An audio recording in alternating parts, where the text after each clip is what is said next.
everyone, welcome. We are officially 1 minute early and hopefully glitch free, knock on wood. Dallin, are you there? What's up? How's it going? Sweet. So thanks for coming, everybody, to another Tales of Community. Tales of Aneria. Oh, freaking A. Dallin, you want to say it? I'm going to give up. Welcome to the Tales of Aneria live stream. Yes, that's how you say today we it. are playing Diablo 4. Join Preston and Dallin as we get murdered by the butcher. Fresh meat. Perfect. Apparently, I know talkie today. My brain no works. All right. Good times. But yeah, well, we're glad to have everyone here. We had a couple. I think we had fun last time talking with the community, getting to see what you guys are up to, catching up. So we're gonna take the same kind of format today. Let's get this. I got my streams open. I got my other stuffs. Yeah, let me get the stream up and we can chat with everybody. Perfect. Hey, I know you, Baz. Hey. Okay, so we gotta find Hawazar. Yes. Let's see. Hawazar is shadowed down the plunge. bottom. So I'm let's assuming drop it's down. Vaisrez, this one down here. Let's see. Is that the one where it's gonna be? Does it tell you where it's gonna be? It just says transform this dungeon into a nightmare dungeon, shadowed plunge. Yeah, let's try. I'm gonna guess it might be if it's in Hawazar. I'm just looking at the hello, hi buddy, what's up? Please. Sorry, he's trying to look at my face. I'm gonna guess it's if it says you don't have access to it. My guess is that it's got to be down there in the stronghold. But since I'm on my alt character, I cannot see it, so we will find out. Same. Do you want to do the Legions event before we go there? Because it looks like there's one here. Yeah. Where's that at? Right there. Is that your pin? All right, let's do it. So to give a little bit of context as to why I changed to this character instead of the other one, I was told that I was sorely mistaken in the chat that I should have done a Daggers Rogue. So here I am, Daggers Rogue. All right. So now we're basically knife dancer again. Let's go. That's sick. So Dallin, what do you think about the most recent episode that just came out? Oh man, That was rough, right? What a mess. Why do we don't know when to stop, you know? Yep. We do not know when. We have an addiction to fighting. We got an addiction. Cool. And if you don't, this is something I learned relatively recently. This is just for anybody who might be listening. If you're at the campfires, you only have to click them once. I thought you had to click them over and over to get the points. You just click them once and stand by it, and it'll get your ticks up one by one. Nice. Wonder if it'd be cool to, I don't know if we have enough people that are interested, but it'd be fun to just create this character based, or any other character that we have based on community. Oh yeah. You know what I mean? Cool. Like this is the community character. Oh, yeah, that would be really fun. Ooh, we could do a community we have to put hardcore some characters or something. Yeah, there we go. Might have to go and vote. Put up a poll, have some people vote. Yeah, that'd be fun. So, and if you're wondering, where's Cory? Where's Scott? They'll be joining us hopefully in some of the next few play-alongs. We will have some sketching streams too, but this is just for a little bit. We're enjoying the Diablo universe as a crew. What were you saying? They are finishing the campaign right now, and so to avoid spoilers to the community, I know the game's been out a minute, but we don't want to stream any of the campaign stuff. We're just gonna go. We gotta be respectful. We want to be respectful of you guys. Make sure that we're not inadvertently messing with you guys, and there's nothing worse than like a new Star Wars movie coming out, and then first day you get on Facebook or YouTube or Twitter, and there's a major spoiler right in your face.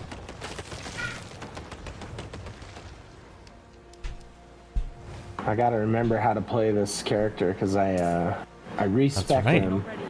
And then I started playing a rogue for a little bit just to get a little preview before season 1.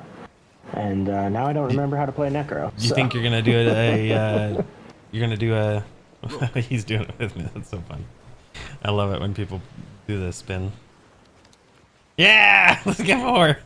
Yeah. More spin to win. Yeah, if we have anybody in the chat that wants to join along, I'm more than happy to give my personal friend code to the few of y'all in chat, and we can let you join the party. There you go. Join the party. You like, know, we it's should not talk Sunday. about We could do like this Sub a little Sunday. bit later. This is a preview of some conversation later. We should tier rank all the classes in Diablo 4. I like it. And give our thoughts about them. So maybe look forward to that in a bit. Yes.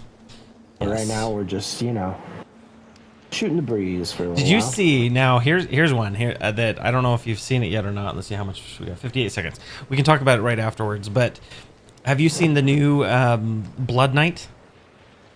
I heard about it. I haven't really looked into it yet. I saw it was announced. What we can do is after this, I'll pull it up, and we can do a let's see. I'll watch it on this other one. Thanks.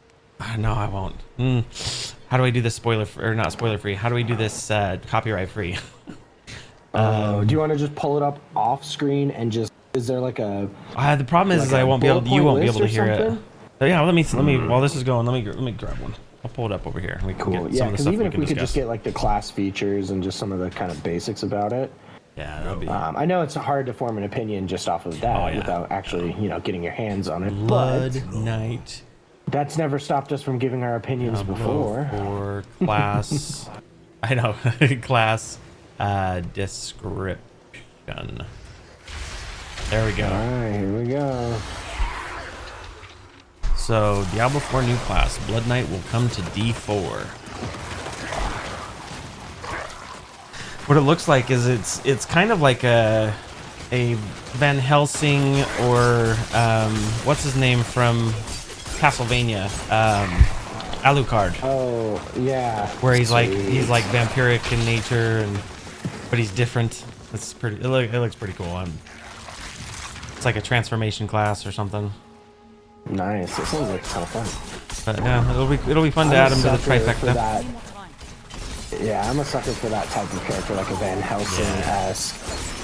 Speaking of which, no spoilers, but did you watch the last episode of Castlevania?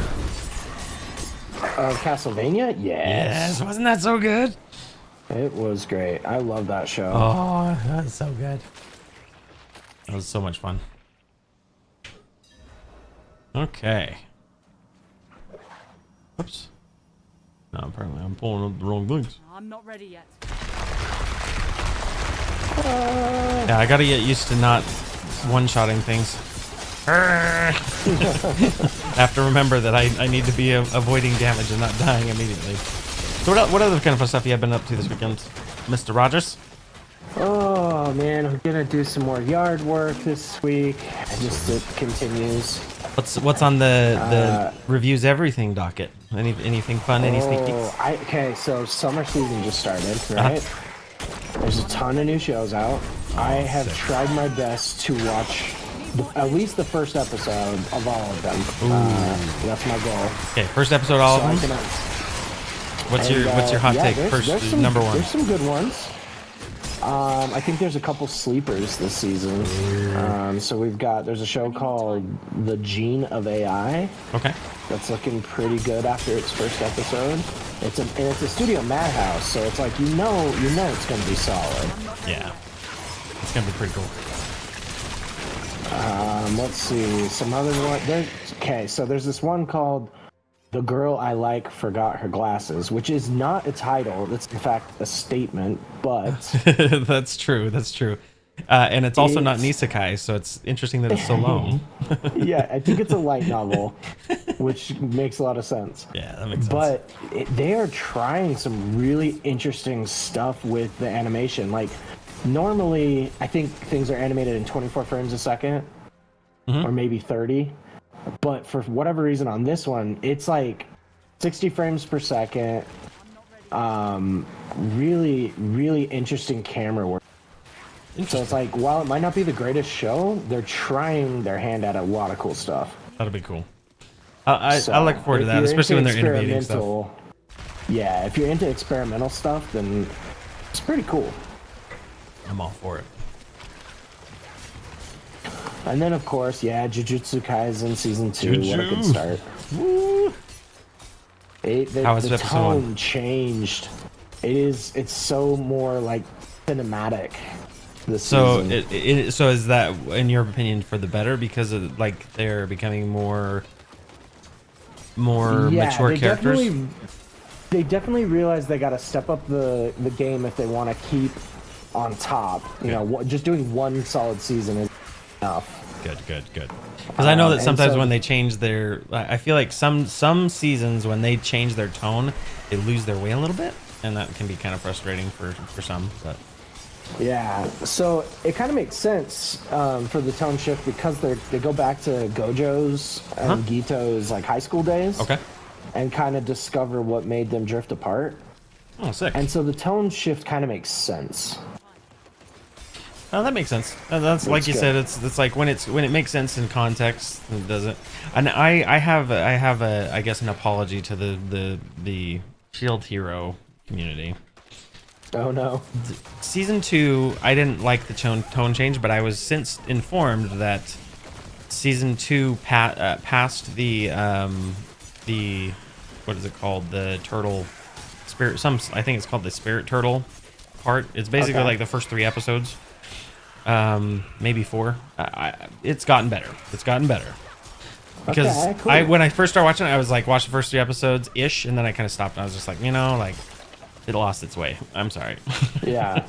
I lot of people said Season 2 was not their favorite of that series. I've yet to watch it, but I think honestly Season 1, and I think the reason that it lost its way is, as with a lot of stories, right? If you have a main character and their driving thing is like not necessarily revenge, but like vindication, and they become vindicated in Season 1, it's hard to like replicate in Season 2 without being what's the motive now? Yeah. So they're reestablishing motive, and I get it. Like that can be a hard thing, but like Season 1, it has, for anyone who ever, if you enjoy seeing the underdog like find his voice and go his own way kind of thing, Season 1 is it's really good, enjoyable. Nice. Cool. All right. Very good. We're getting. Oh, looks like it's fun fact. This. If anyone has ever played, or if you haven't played Diablo 3, this was supposed to be the PvP arena for, and if you recall, it's like Magda. There's a villainess in that particular one that this is where the fight kind of takes place. This is the same kind of map location as that PvP arena that they used to have. Nice. So it's a little throwback. Oh, that's cool. I like when they do that. Yeah. Oh no, I'm stuck behind I can't see anything. I keep trying to spin to win and do things that it's just not working because my brain's wrong character. It's like when you're playing D&D and like you sit down and you start playing Aramis, but then you start talking in I don't know what's another character that we played. I go talking Accio or whatever. Start talking Accio, yeah, exactly. Talking Accio, and yeah, I was gonna say Ezra, but I wanted to try and go with something that was wildly different. As far as sweet. Okay. Oh man, I should have dropped off. Legion event completed. The beast lives within you.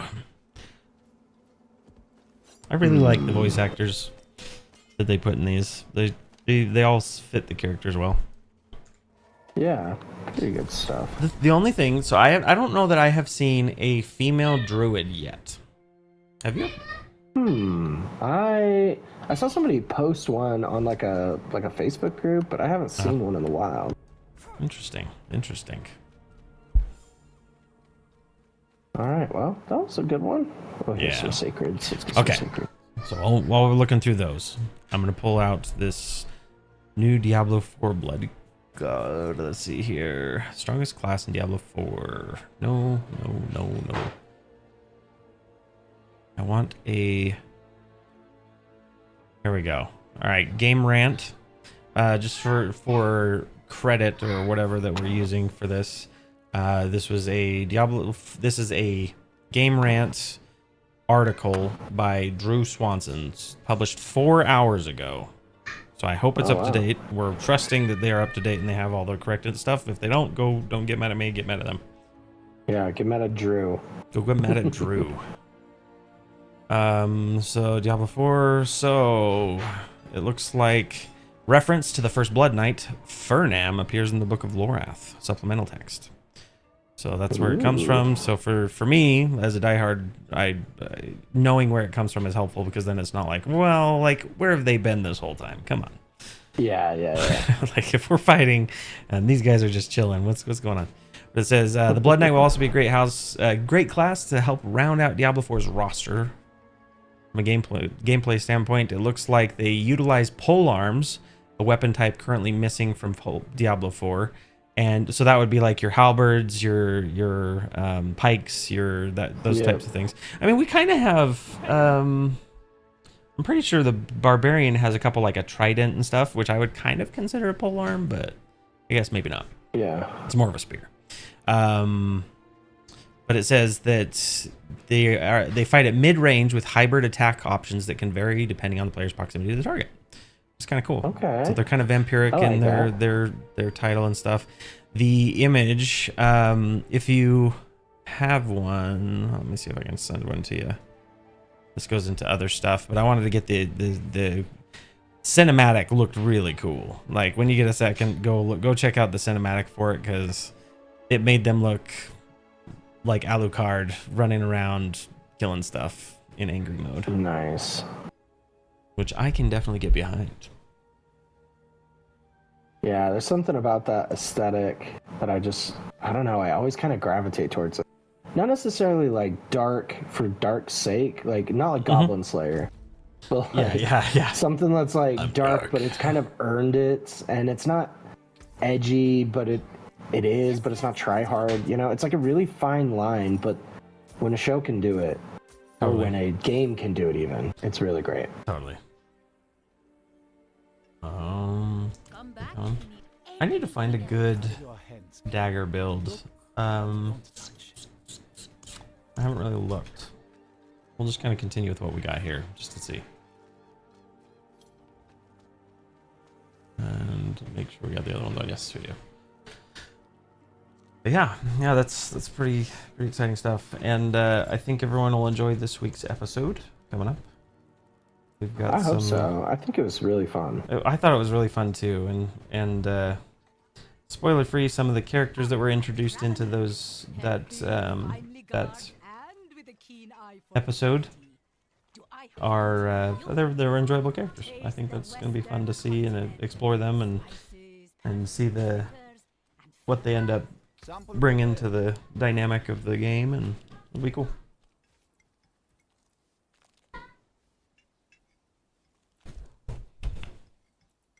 Good.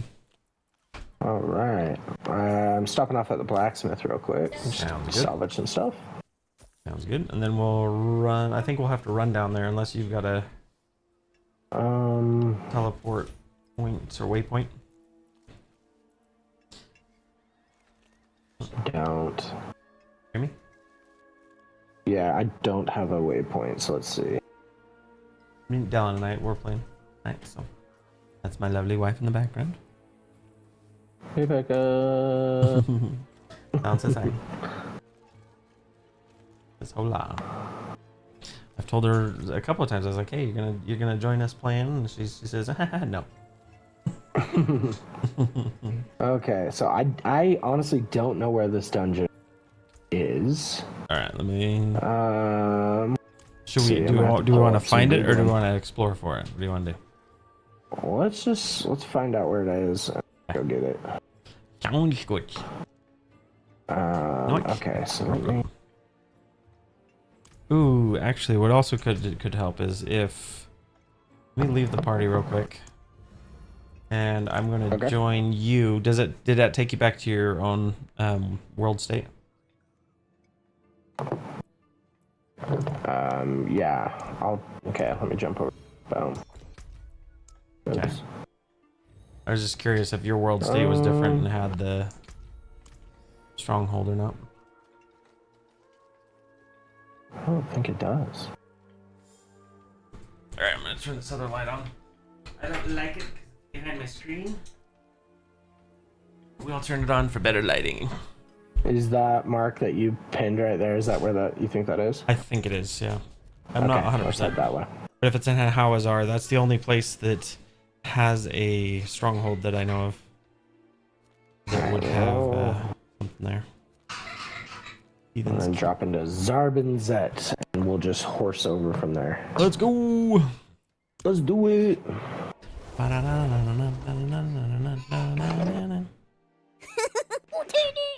Let's make it.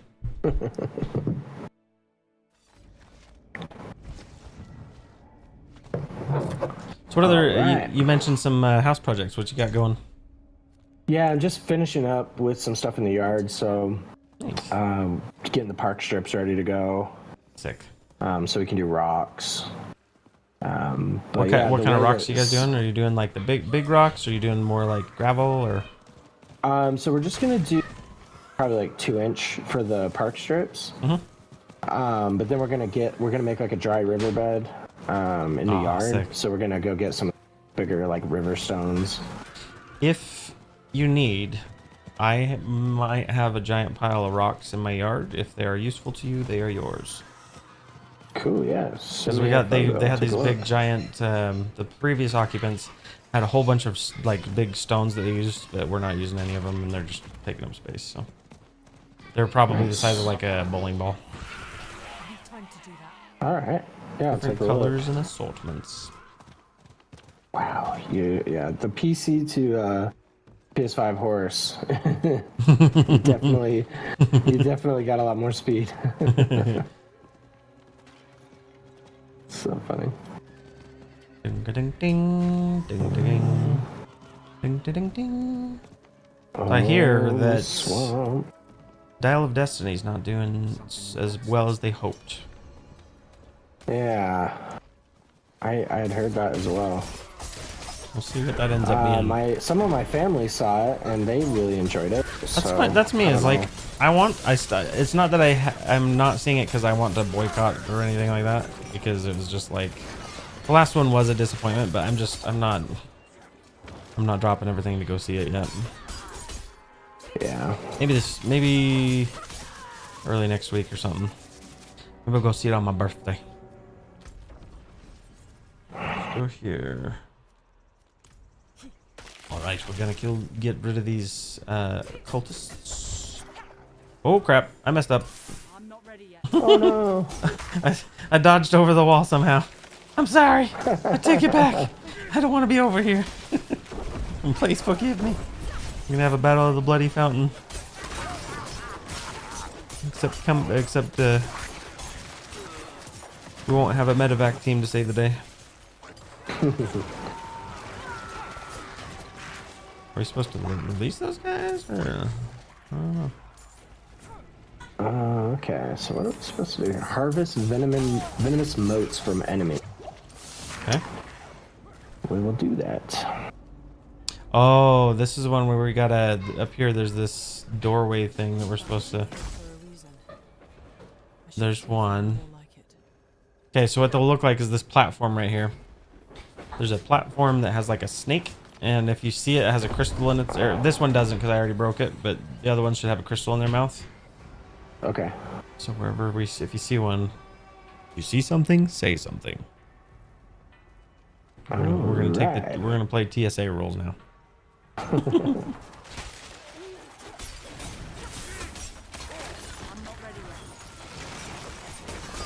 I need to schedule the stream on YouTube a little earlier next time. Ah, I got chained. Nice. Your power. You have no power here. So, in other fantasy news, well, it's not really fantasy. I guess it's more like a superhero, sci-fi. Whatever classification superhero novels are. I started the Brandon Sanderson Steelheart. Okay. And Penelope, apparently, I didn't think she was listening to it while we were driving down to down southern Utah area, and she was calling out. She's like, "Dad, I want to watch that Steelheart guy, or listen to it." Nice. But it's like, yeah, I think that was his kind of like YA and yeah, which is pretty cool. Yeah, it was. So far, it's been interesting. It's just like, oh, it reminds me of heroes from popular TV or My Hero Academia type stuff, where everyone kind of gets powers and. Cool. And but in this particular world, the heroes are not benevolent. They are power. It's the idea that power corrupts people. So it's been good so far. I mean, it's definitely a YA novel, but that's pretty cool. I like that. I'd say it's not on par with Ocean's 11. What's it called? Mistborn. Mistborn, but I think it's still up there. It's still good. Here it is. Okay, I got it. Open the Serpent's Eye door. I'm gonna guess it's where all the cultists are. Because it's been a while since we've done this. I'm gonna set up some traps. Here we go. Alright. Let's trap everybody. Oh, they come out one by one. Dang it, no. That means they're just gonna trigger the traps and then I'm not gonna be able to get big damage. Run for the hills, bullseye! So you mentioned that you were at some point were reading or watched the I'm gonna call them the secret novels, the Kickstarter novels from Brandon Sanderson, right? What'd you think? So I only kind of looked at the beginning of the Tress of the Emerald Sea. Okay. And it looked really interesting. Is that the one where the sea can, like, if you touch it, it's it'll like kill you or basically something? like you can die. Yeah, it's kind of the whole loopy scenario. Okay, nice. Yeah. So yeah, that one looked pretty cool. And then there's another one I think that just came out or is going to come out soon called the Frugal Wizard's Guide to Surviving something. Really? That sounds like an isekai. Yeah, exactly. It'll be kind of interesting to see what he does there. That would be cool. That would be really cool. But I almost wonder if it's his kind of more light-hearted, like Princess Bride-esque type of book. Oh, cool. Inconceivable. Never mess with a Sicilian with the death is on the line. Or what's not Sicilian? What is the name? No, yeah, Sicilian. Is it Sicilian? Isn't it? I don't know. I feel like that's Sicily, like, but I don't know. Maybe not. Oh, I'm gonna get so much crap for that later if I got that wrong. It's been a minute since I've seen right. So. To the death, no. To the pain.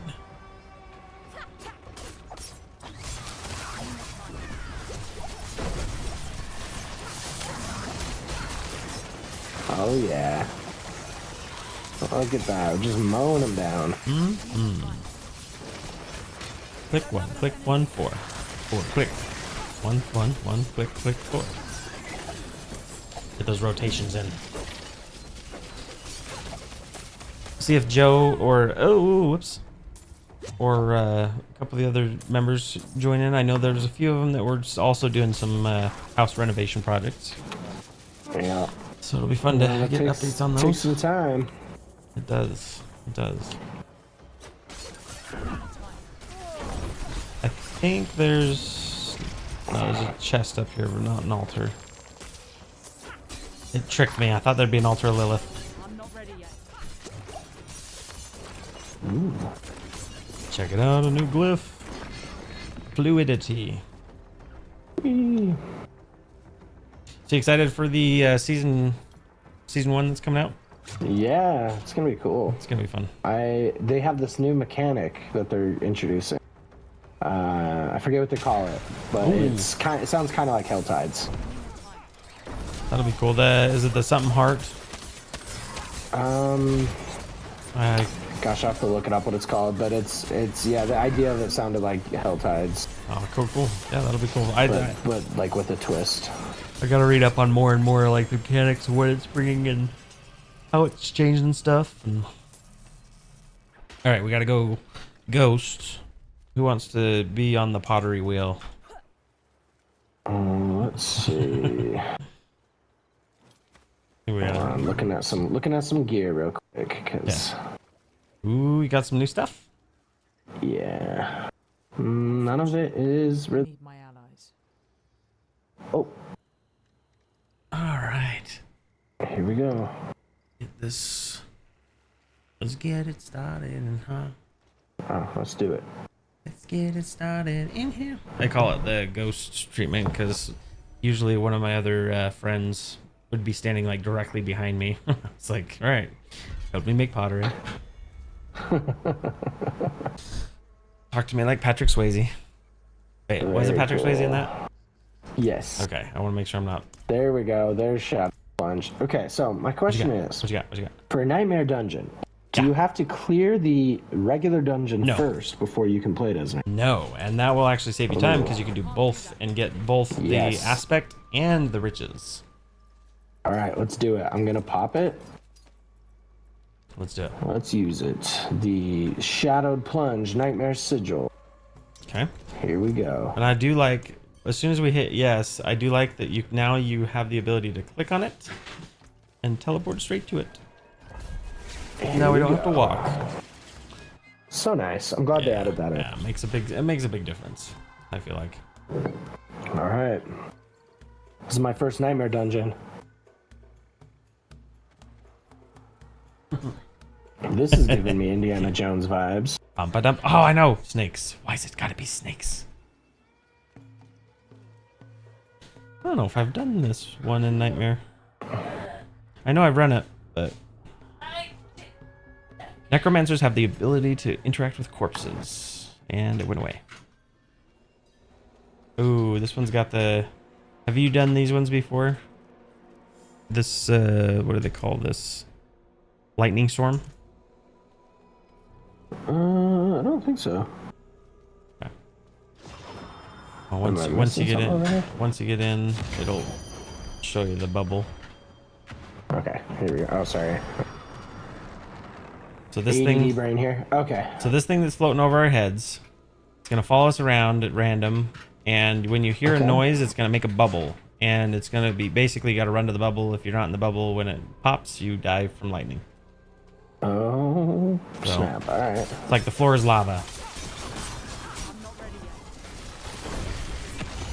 There it is. Stay inside. I'll show you what happens if you're outside. Ow. Oh, ow. And if you're in the middle of a fight, it'll be a lot worse. Oh no. Okay. Fia has come to create destruction. Welcome, Fia.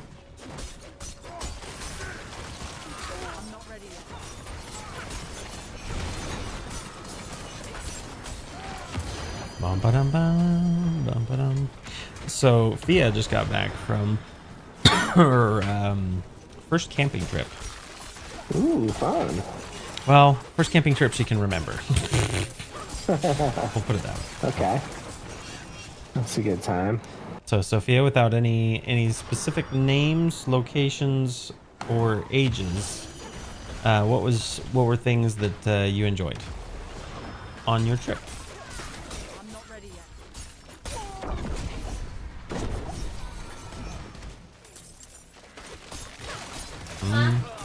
What were some names and locations you enjoyed on your trip? Steady. No, don't, you already talked to me. I'm asking you. If you want to sit and create chat destruction, you can't just come talk to me. It doesn't work that way. That's cheating. I know. All right, we've got the 2 here, bound prisoner. So we got 5 more prisoners.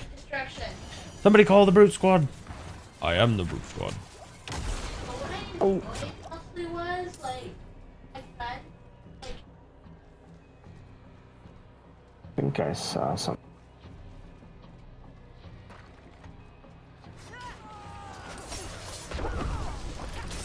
Okay. Look at these cultists. I feel like the red serpent, or the... We're in the vein of the blood serpents. Oh, yeah. It definitely has that vibe. We will avenge.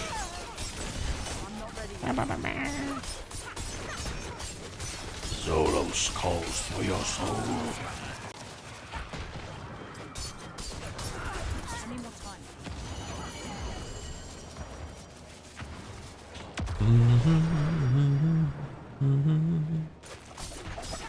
I love the dungeon design. So good. Yeah, I agree. They do a pretty good job. I like it a lot. I'm stunned. Oh, almost got me. Oh, I got it. You took it. That was a big hit. Good job. You tanked it like a champ, though.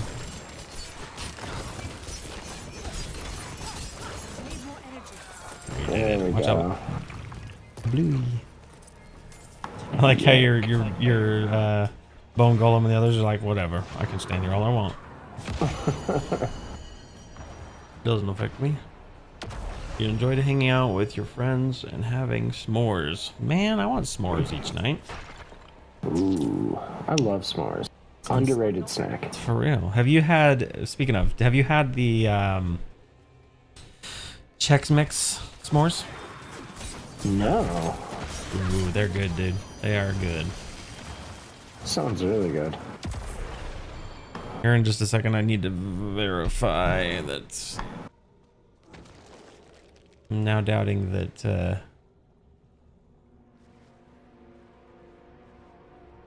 Twitch is coming through. There we go. Oh, it says it's connected. Okay, cool. Just want to make sure. Oh, wait. Oh, I'm gonna die. I'm gonna die. I'm gonna die. I'm gonna die. Oh no! I had my chat open and I was hitting Q. It doesn't work that way. Is there anything else you're excited for coming up in popular media? Oh, trying to think. Let's see. We got Oppenheimer and the Barbie movie coming out this weekend. Oppenheimer. Yeah, it's the story of the creation of the nuclear missile and kind of the toll it had on the people who created it, because they didn't know when they fired that thing off if they were gonna hurt a bunch of people or get blown up. Or that's crazy. Is that also include like the Demon Core, or is that different? Did you ever hear that story about the Demon Core? It's basically, so without, I don't know that it would be in the same vein, but I'm just thinking because from nuclear kind of studies, there was a bunch of scientists and they had this thing called the Demon Core, right? And basically there were these two plates that when they were put together, they would become radioactive, like hardcore radioactive. And so what they were doing is they would use like a flathead screwdriver to keep them apart, keep them from touching all the way. And so they were studying it, and someone dropped it in the room, and so they basically had to like call out and say like nobody move, and they had to like calculate and triangulate exactly where everyone was standing to say you have this much time to live. And they used it as a study, even though all the people were going to die. The scientists used it their last moments to figure out more information about like how much a human body could survive as far as radioactivity is concerned. I think a lot of them died, except especially the guy that was next to it. But that's like an interesting time in history, right? Like, because they're playing with magics that they did not understand. Dangerous, dangerous time. No, it kind of reminds me of HBO Max a while back. They did a show called Chernobyl. Which was a dramatic retelling of that story. And so crazy. The guy who created that show was the same guy who did The Last of Us. Oh, really? I didn't know that. So it's really dramatized, really kind of pretty similar veins, even though entirely different topics, but Yeah, that's true. I guess that makes sense. Like HBO and excuse me, others would reuse certain directors for their tonal quality or their cinematic eye. yeah, you just establish a good working relationship, and That's cool. you know, you got your foot in the door somewhere. But yeah, that show was hard to watch. Yeah. Oh.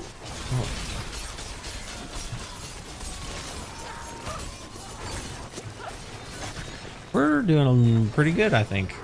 We're kicking butt. Yeah, I would say so. Oh no. Ooh. Ooh, I made it.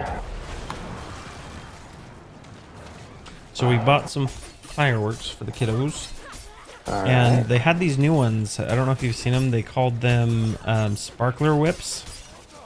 Okay. And in my brain, I was like, "Is this like a sparkler on a whip? Like this seems kind of cool." And then when we got it, it was basically just a chain of firecrackers. Oh. I was a little That's pretty disappointed. cool. So Yeah, we bought this one firework that was called like I don't know, it was some sort of rip off of Lord of the Rings, oh yeah, and the box looked like the One Ring. oh that's cool. And the Eye of Sauron. And at the end of the firework, I don't know how they had this like circular piece launch out of it, fly up in the air, and then kind of spin around, and it looked like the Eye of Sauron. That's for a bit. so Just, like, kind cool. of this red like circle. I mean, it wasn't like detailed or anything, but you know, Oh, that's just so like this cool. red circular eyeball type shape in the sky. It was really cool. And where I live, I was surprised to see that we didn't have any aerial restrictions. Yeah, I had to go to grandparents' house to get away from the That would be restrictions. freaking cool, man. Like I that's one thing I miss about Missouri is like being able to just launch whatever, like, because you can, I mean, I feel like Utah's gotten better. It's not as, when I was a kid, I feel like as anything that's like more than 2 feet off the ground, blah blah blah. Yeah. Let's go to Wyoming. It's kind of tough when you live in a desert, you know. It is. Oh no. There we go. You don't want to make trouble, but at the same time, it's like, man, that was honestly, that was my Yeah. favorite thing about the 4th of July, was just being able to go and blow things up. In a, how, now that that's on the internet, in a non, like, hurt people way. Just me Yeah. going and blowing off firecrackers, or like playing with mortars or Roman candles, or my first bottle rocket experience. There was a house that was abandoned, or there was like, I can't remember what it wasn't abandoned. It was like somebody had gotten kicked out, but it was really poorly taken care of. And when I was walking past it on the way home from school, I found a bundle of bottle rockets, which at the time were illegal where we lived. As far as using them, I was like, oh, this is so cool. This is so cool. Like, look what I found. Like, I've never seen a bottle rocket before. And so, of course, what are you going to do as a kid? No. Oh, I'm coming. As a, like, 11-year-old kid with, the firebug in your soul. I took him in the back. Me and my buddy took him in his backyard and put one in. We didn't know how he shot him off, so we put one in the Coke can. And we shot it off. The Coke can tipped over, and it shot over into the neighbor's yard and hit their pug. And all we hear is this as it goes running back up to the top of the stairs. They came outside. They I can't remember. They didn't speak English, but they came out yelling like all kinds of expletives. I'm sure it was expletives at us. And I was like, I'm so sorry, I'm so sorry, I'm so sorry. That's hilarious. Poor dog. I know, the poor dog, but it was freaking funny.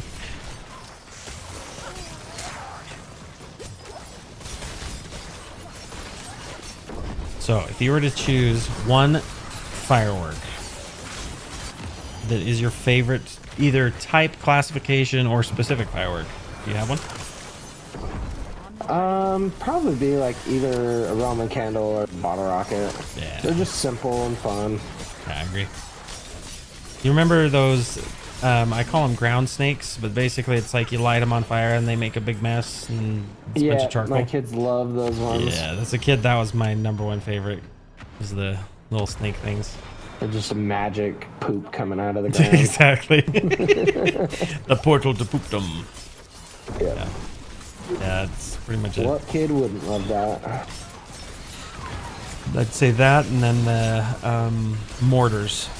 Yeah. Mortars are a lot of fun. Unless you put him in upside down, then it's a really exciting night of let's go to the hospital. Yep.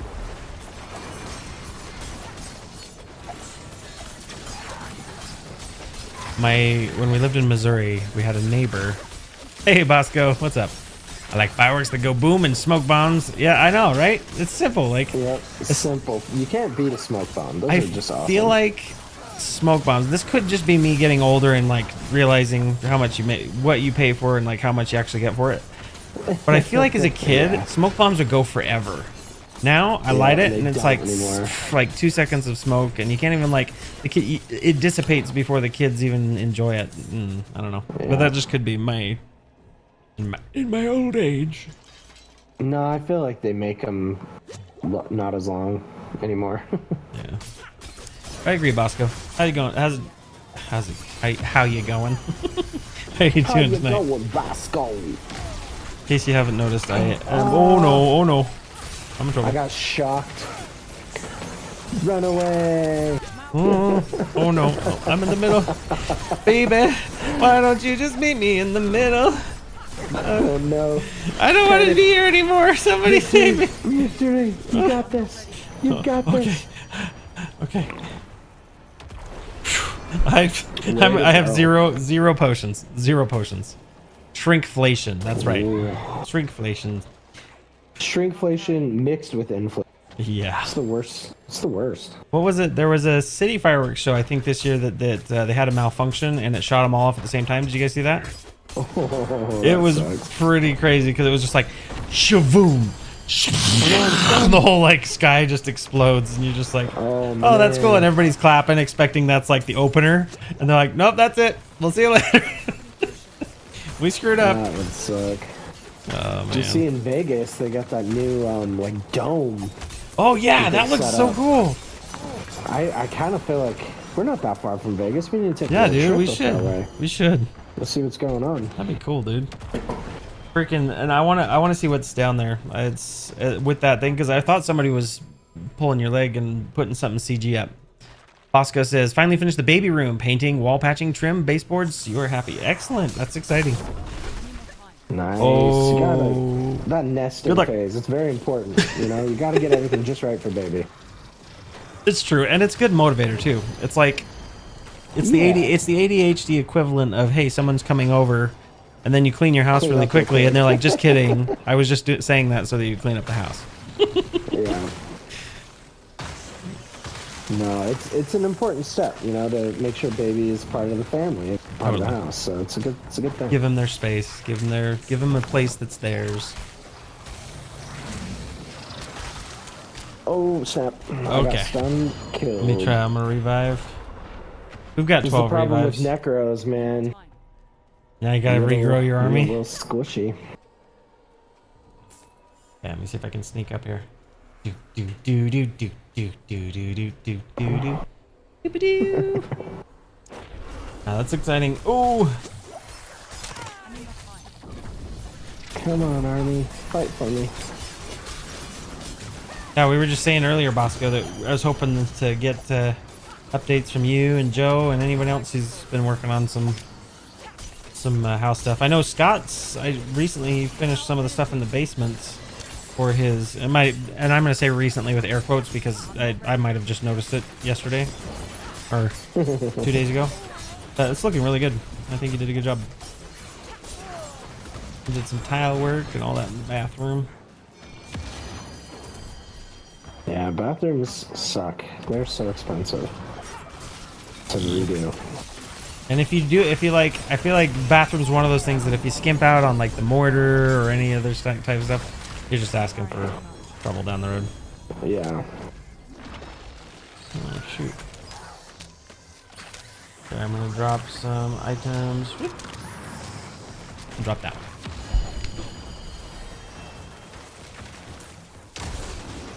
For my family, we've got 3 birthdays in the month of July, so it's probably our busiest month of doing house projects, celebrations, and all that other kind of fun stuff. Oh, stretch. After this, upstairs room and the upstairs hallway and the custom banister. Ooh, that'll be cool. So when you say custom banister, is it like pre-built parts, or are you like hand turning some of the ballasts, or what are we talking? How deep does the rabbit hole go? Oh wait, I need to get XP. I almost left without XP. Yeah. So you're gonna do 8 of these? How does this work? Okay, so the way that this works. Oh, so you're picking. Okay, so you're picking. Yeah, you choose one paragon. So what I would recommend is if you specifically have the exploit one, that's one that's like in everyone recommends over every build because it makes them vulnerable.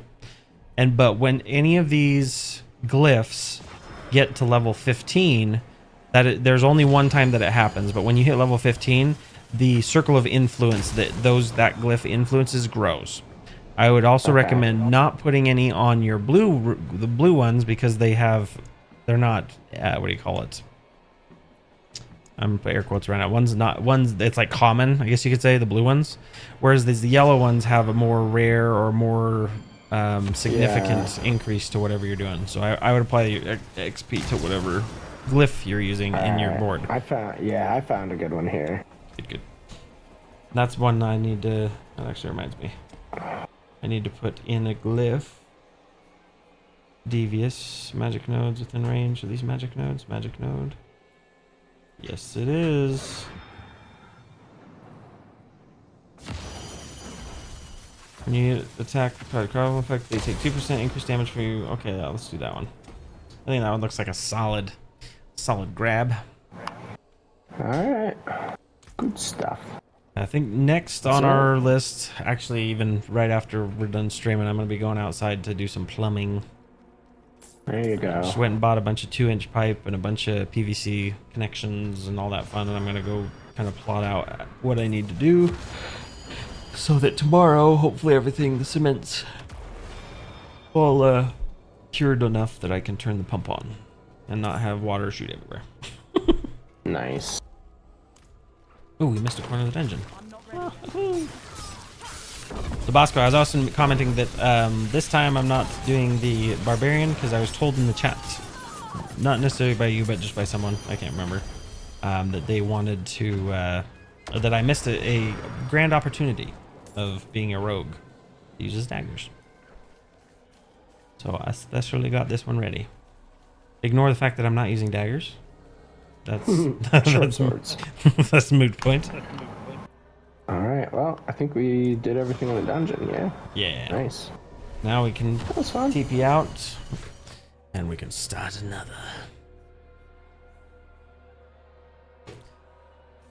Oh, so should we talk about what we think our tier list is for these classes? Yes.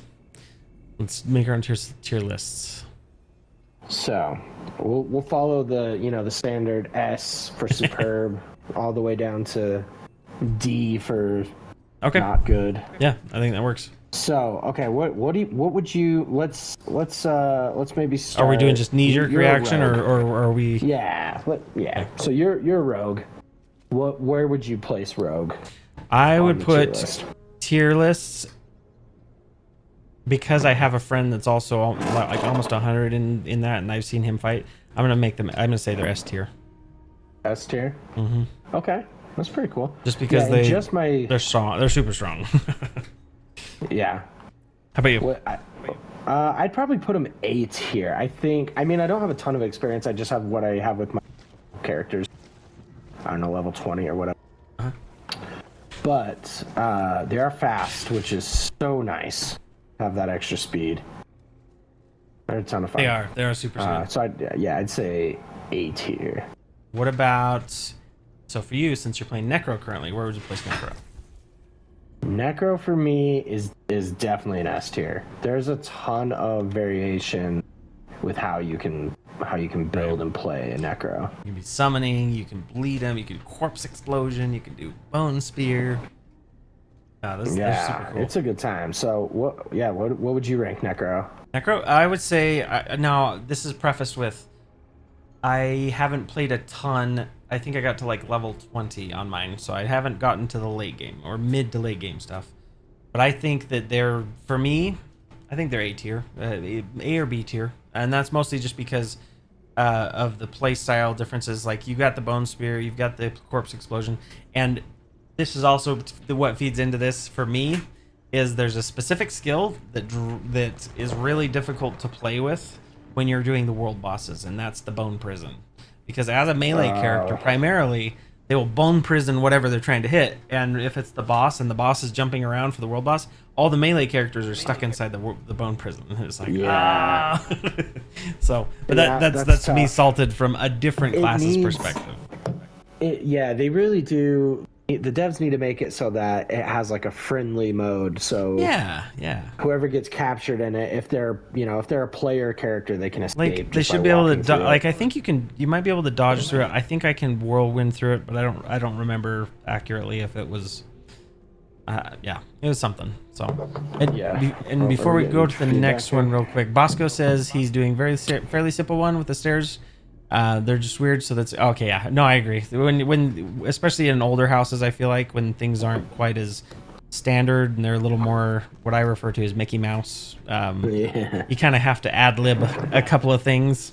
It's definitely custom. So, all right. So what about you? What about I'm gonna bring up the next one, Barbarian. Where do you put Barbarian? Okay, Barbarian. I played in the early. So it's been a minute since I've touched them, but I would probably put them at like a B. Okay, B tier. They're fun. Yeah. They're really good if you want to do high damage, you play a Barbarian. Yeah, I agree with that. But I feel like there's not a lot of style to the gameplay. I agree. That's my biggest complaint. Of one thing, yeah. It's like you hit stuff and you hammer the ancients. Necro, if you do a blood build, you get these little blood droplets that drop around the map, and you go pick them up. So you almost have like a mini game within your game. That's fun. I like that. Let's see. What about you? What do you think about Barbarian? I think I would probably say the same. I'm gonna say B tier because they do a lot of high damage. They're fun. Like, and I play one as my primary. But I think that's my biggest complaint is that it feels a little slower than D3. You'd spin like a blender, right? And this one you spin pretty good and you hit pretty hard, but it's not as gratifying, I feel like, as I've had in other Diablo games. So that's just me being snooty, uppity, turning my nose in the air, looking down on it. But yeah, B tier. But from a like PvP or solo content, if you like solo content, I'd say it's a solid choice. It's one of those. It's like the fighter, right, in D&D, where you're just, if you want to just generally be good in most situations, I think it works. Yeah. Cool, all right. So what about the sorceress? So let's see. Or sorcerer. Okay, sorcerer. I'd say that's maybe an A tier or a B tier. Probably an A tier for me. I love playing like a caster class or like a spell class where you can kind of attack from range. I think the animations of the sorcerer are really cool. Yeah. Like if you're doing fire, damage or whatever, it looks really cool. If you're doing ice damage, everything about that looks nice. I agree. It has that fun little mini game aspect where you're running around collecting little electric charges or whatever. Burst. So it's kind of fun. Those are fun. There's some variations with the types of builds, but I'd say A tier. And I think I agree with you. I'd say A tier on that because you have like even within the, I'm going to call it a subclass of like a frost or blizzard or ice, whatever you want to call it, sorceress or sorcerer. I feel like there's such a wide variety of ways to play just a cold mage, right? You can do the ice shards, you can do blizzard, you can do like all these different things just within that one little subclass that it makes it really cool and versatile to play and do different things. And yeah, I'd say A tier for sure.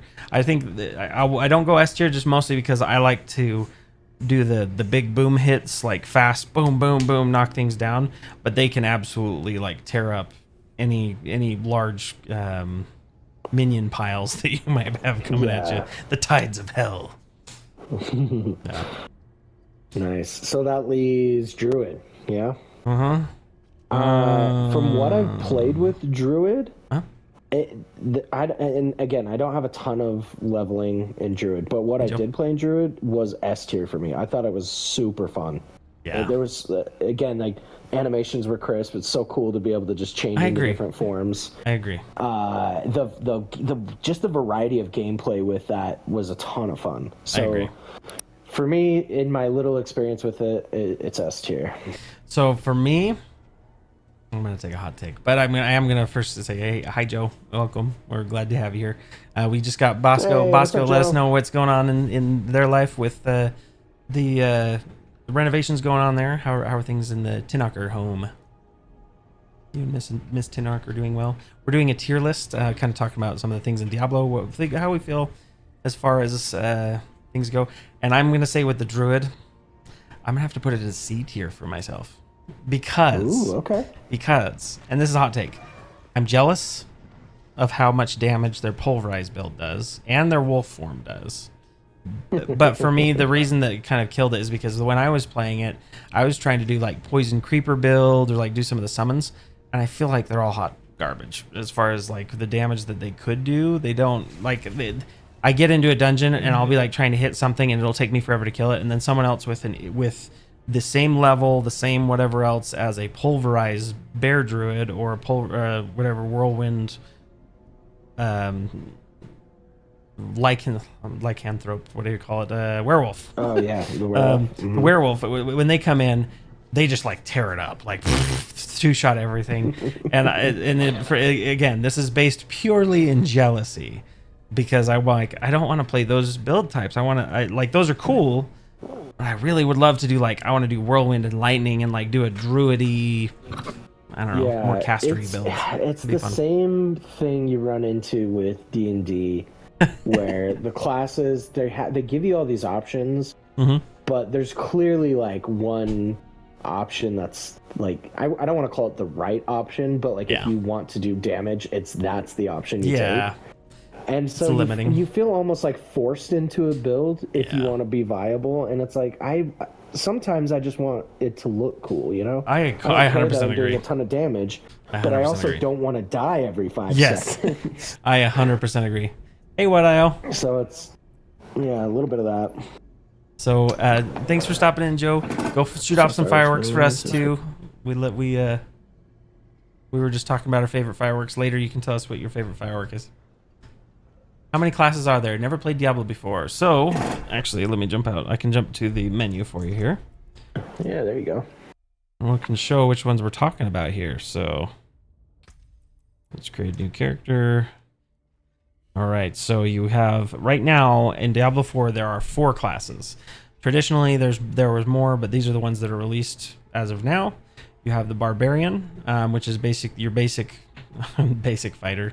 Basically, it's just your person that goes in, rages, and punches things. They're a little more simple as far as combat goes. You do some shouts and some buffs to like AoE, and then you're just physically punching things, jumping on them, spinning, all that kind of fun stuff. Then you have your Necromancer, Dallin. With Necro, you kind of have two ways you can build it. So you can do the Summoner style build, where you have an army of undead that follows you around. And kind of takes damage for you and deals out damage for you. And then the other way is you can sacrifice your little minions to get some personal strength for your character and just basically become like a dark sorcerer at that point. Yeah. So it's pretty fun. It's super fun. The next we got Sorcerer or Sorceress. There are basically your elemental caster type. They do Frost, Pyromancy, and Shock. So you can do lightning build, you can do fire. They have these cool fire hydras. You can do blizzards, ice orbs. Lightning has like a chain lightning effect, all that kind of fun stuff. And then Dallin for the rogues. Let's see. So rogue is your fast on their feet, stab them in the back, use shadows, drop traps, throw caltrops. This is that fun, quick stab them up kind of build. Grab it, stabby. Yeah, and they are a ton of fun. They're pretty sweet. Then you got your druids. They have a summoner-esque aspect to them, as well as kind of more like lycanthropy, where they can change into werewolf or werebear form. The werebear form reminds me a lot of what's his name from Lord of the Rings? Beorn.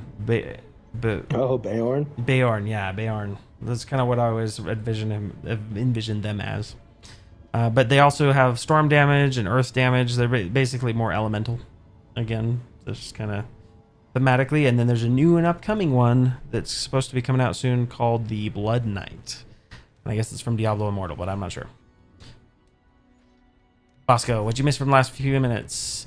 Pregnant Mama requested grilled cheeses. Ooh, okay. Now. We're getting into the food talk portion of our... Oh boy. How do you make your grilled cheese? Or do you mayo a grilled cheese? Yes, butter or mayo. Butter or mayo. Yeah, no worries, What-O. Yeah, you should check it out. Like, if you like dungeon crawlers, this is a very... Like, literally, the main reason I like this game is if I at the end of a long day and I'm tired, you can just use... If you're using mouse and keyboard or if you're using the controller or any other stuff, the controls are super simple, and you're just kind of like just going through and murdering a bunch of zombies and skeletons and demons and all kinds of stuff down the dungeons. Yeah, it's got a pretty compelling story, but it also just has like a easy shut your brain off and just buttons kind of vibe. Oh, 100%. So it's 100%. So Bosco, in my opinion, the right answer. He says mayo. What about you, Dallin? Yep, mayo. You're right. Mayo. That's the way to do it. Yep. Some mayo on the outside. Now, what kind of cheese? Do you prefer sliced cheese? Okay. Grated cheese? I think that depends on the mood, man. Because sometimes you just want a trash cheese sandwich with plastic cheese on it. Right. So if you're eating it with a tomato soup, you got to go plastic cheese. Yeah. The old American cheese or the third grade special or whatever. Yes. The ones I really loved. I tried Baby Swiss the other day. I did not like that one as much as I do like a sharp cheddar or a mild cheddar. But I think that for me, the freshly sliced out of a block or even deli style, doesn't matter, as long as it doesn't have like cornstarch on it that causes it to not melt right. The Colby Jack, putting Colby Jack on it, and I found that you've had the Zupa's sandwich stuff, right, where they put like the tomato in it. That's really good. Like, I like their ultimate grilled cheese. I didn't think I would. I think you were there with us at one time. So Colby whipped up some grilled cheese one day, and he did like little apple slices, and it actually so good. It was really good. That's so good. I love it. I think with that one though, I want to say it was like a Gruyere cheese. So you gotta go with the good cheese. Yes, like if you get like feta is another one that like I feel like you. Oh, and side note, we're getting into the food talk portion of this. I made some baked potatoes the other day, and I'll tell you about them in a minute after we kind of catch up with chat. But I put some feta on them. Oh, it was good. So What-O says over on Twitch says butter, but only because I never have mayo around my house and I don't like it plain as a sauce. I agree with that. I prefer Miracle Whip over mayo generally, unless it's for grilled cheese. I like sharp cheddar. There's this big debate about it, like mayo.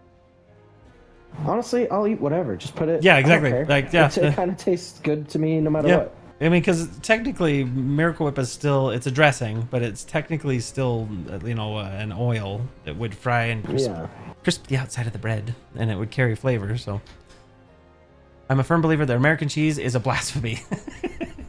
It is. It is. 100%. I know this. It's just. It's like why do we eat Taco Bell? I don't know. We hate it. We hate ourselves. We eat it anyway. We just cave into our monkey brain. I never liked peeling the individual slices when I was a kid, and I just never got into the at least American cheese side. It's fine if it's on a hamburger or a cheeseburger or something, but not my first choice. No, it's super gross. The rubber cheese, or if you like roll it up in a ball and see if it bounces. No, and that's the thing too, because we're going down the food hole, right? Yeah. The Philly debate too was cheese.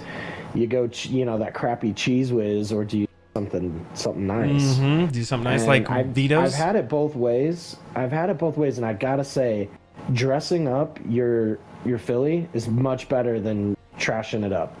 I agree. I 100% agree with that. Like, especially Vito's is the right way. Vito's. So there's this shop that's in Utah that's specifically in Bountiful for anybody who's food curious. Who's from here, yeah. Or from here, and I 10 out of 10 can recommend them.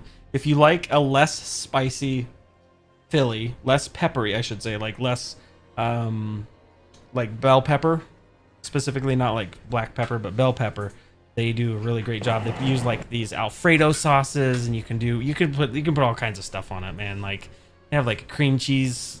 Oh, so good. Yeah, I always make them do a half and half cream cheese and jalapeno. That's so good. Man, that is much. It's so good. Okay, so over here, Bosco also says she likes Colby Jack, an American, but I prefer Munster and Gouda. American can disappear for all I care. Yeah, I feel that. Bosco, I think we're on the right page. On American cheese. I am weird. I'll put my sandwich in the bottom of the bowl and then put the soup on top of it. I haven't tried that before, but you know what? That would probably make it so I don't have to make like 50 sandwiches. Because whenever I do the tomato soup, I have like 30 sandwiches high, and I feel like I eat more sandwich than I do soup. Miracle Whip is the devil. That's okay. And I think part of it. Now, here, I'm going to give you a little sneak peek into why Preston doesn't like mayo as just like a general topping. My great grandmother used to use it as a hair conditioner, a hair stripping agent. Oh, and the smell of it when it gets hot on somebody's head, especially an older person's head, is not appetizing. Yes, you're welcome, What-I-O. That'll help you.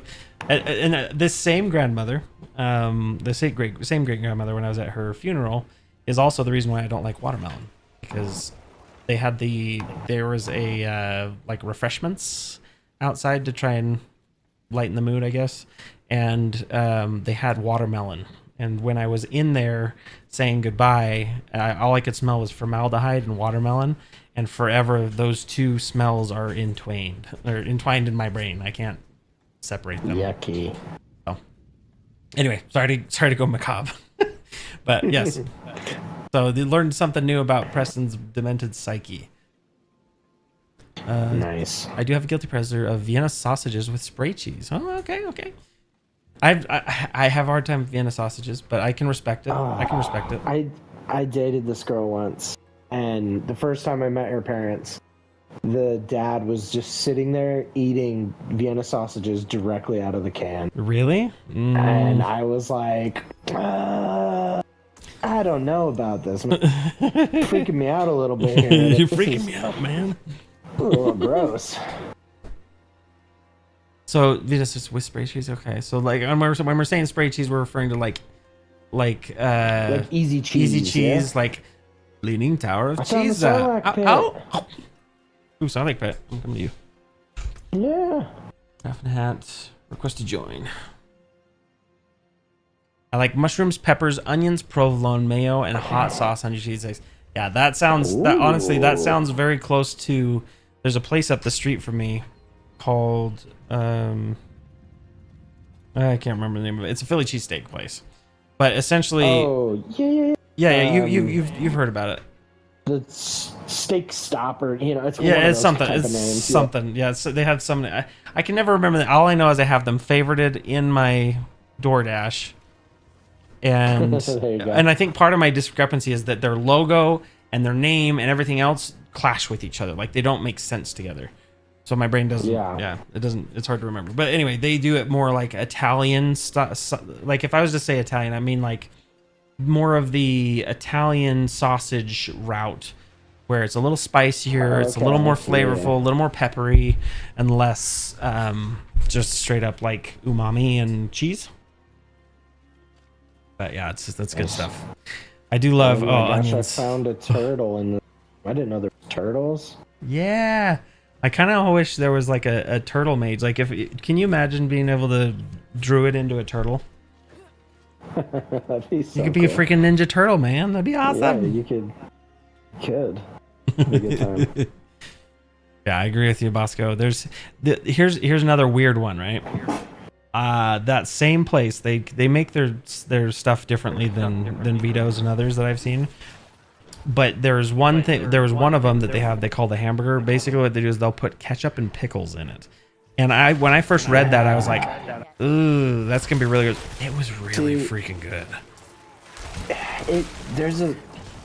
There's a fine line in the cheesesteak world of what is a cheesesteak and when you have become a mad scientist. Yeah, I know, right? And that's what I thought too. I was like, I don't know about this. Or like egg sandwiches having like tomatoes in an egg sandwich. Weird, but somehow works. Ooh, have an unhealthy obsession with French onion soup, dude. French onion. Ho, ho, ho, ho. Yes, good stuff. So good. That's something, especially on a hot day. I remember, so there's a grocery store here in Utah called Harmon's. That Dallin and myself, when we worked in the same place and we would have to go into the same building, occasionally we'd go over there and they had like soups and salads and all kinds of stuff in their food court. And that was my favorite thing, like in the wintertime, is just to get a nice hot soup in a bread bowl. Now, do you do the onion soup like where they put it in the bowl and then they put the like a big thick layer of cheese on top and crisp up the cheese, or what's your favorite way to have it? In a bread bowl. Ooh, did you hear? Speaking of which, we're getting a Panera bread in Utah. Oh, which is basically the same thing as Kneaders and whatever, but yeah. For me, oh, there's a camel here. Do we need to kill a camel? I killed a camel. Oh no, camel down. I'm just running around, so that sounds good. Let's see, what's something fun here on the or Oklahoma Joe's. Do they have Oklahoma Joe's in Utah?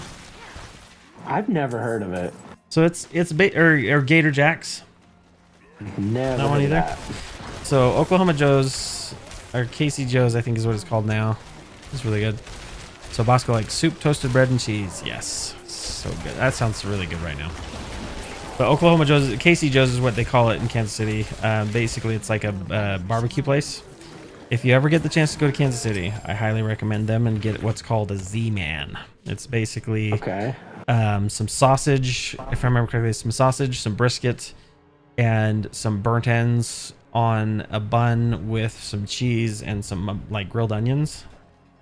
Okay. With some of the Kansas City barbecue sauce on it. Oh, it's so good. There's also a vegan version of it that uses portobello mushrooms. Ooh, okay.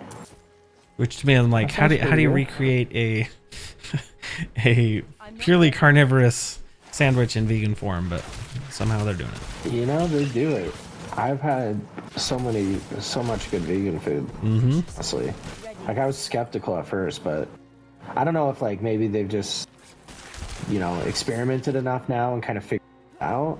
But it seems like vegan food is like kind of caught up. It's pretty good now. Yeah, they got flavor and it's not just kind of, it's all right. Yeah. I made a giant pot of onion soup last week and we ate it off it for feed. Oh. That's the way to do it, especially with stuff like goulash, chili, like whatever. You throw that crap in a pot and just eat it for days. That's the best. I need more time. Because then you got your food prep done, right? The only downside for me is like if you ever do like anything with noodles, goulash, spaghetti, sometimes they get a little bit, the noodles get swollen, and I don't like when they're oversaturated or too soft. I like them a little al dente.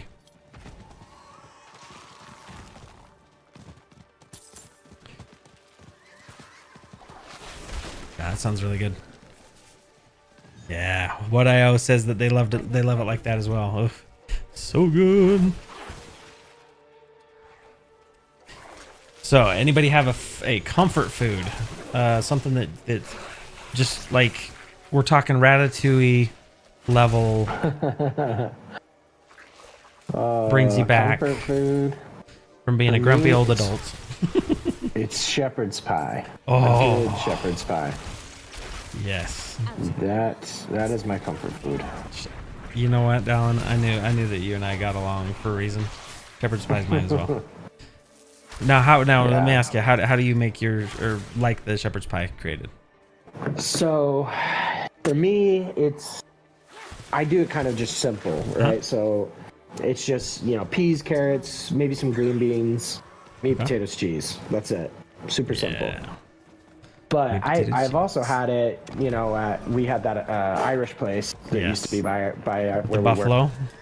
Yeah, and that was good that way too. Yeah, when they do like kind of a baked in, I do the similar to what you're saying. Like I'll do the ground beef on the bottom, you know, seasoned, make it nice with whatever seasoning. I usually do like a Worcestershire and some salt, a little bit of pepper. Yeah, get some salt, get a little acid in there. Sometimes a little soy sauce. Maybe a tomato. Yeah, some soy sauce. Something to break it down. And then I'll do like the French cut green beans.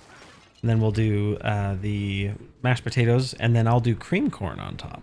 Cheese on top is good too, but I like cream corn. So that's another way to do it. Nice. So What I Else says that they love refried rice. 100%. Refried rice is freaking delicious. I agree.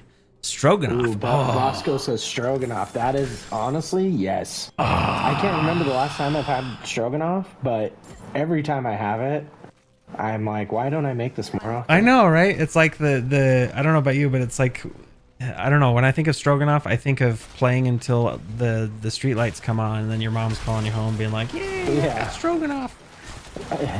Yeah, it's like the come home food. Because then mom doesn't have to be like, "Hey, I'm making something weird, come eat it." It's like, I'm making stroganoff. Hey guys, I gotta go right now. Like there's not gonna be any left if I don't go. Well, my shepherd's pie has legit won me cook-offs. Oh yeah, dude, nice. You gotta wait. If you could bribe both me and Dallin easy with shepherd's pie. Like, if you pulled up in a shady looking van saying you had free shepherd's pie in it, I'd probably get inside without thinking twice. Yep. Same. Especially if it's like, hey, I've got like the world's best shepherd's pie. I'm like, all right, well, I gotta find out. Like, this is FOMO, man. If I don't, I'm never gonna know. Then I'll end up in Mexico without a kidney or something.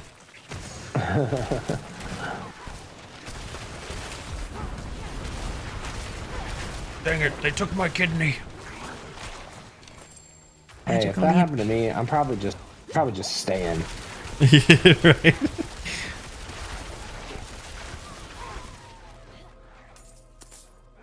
Magically a Pleurodon of Wonder, Charlie. And out of none. Right now I switched to the Sorceress because I thought this would be kind of fun.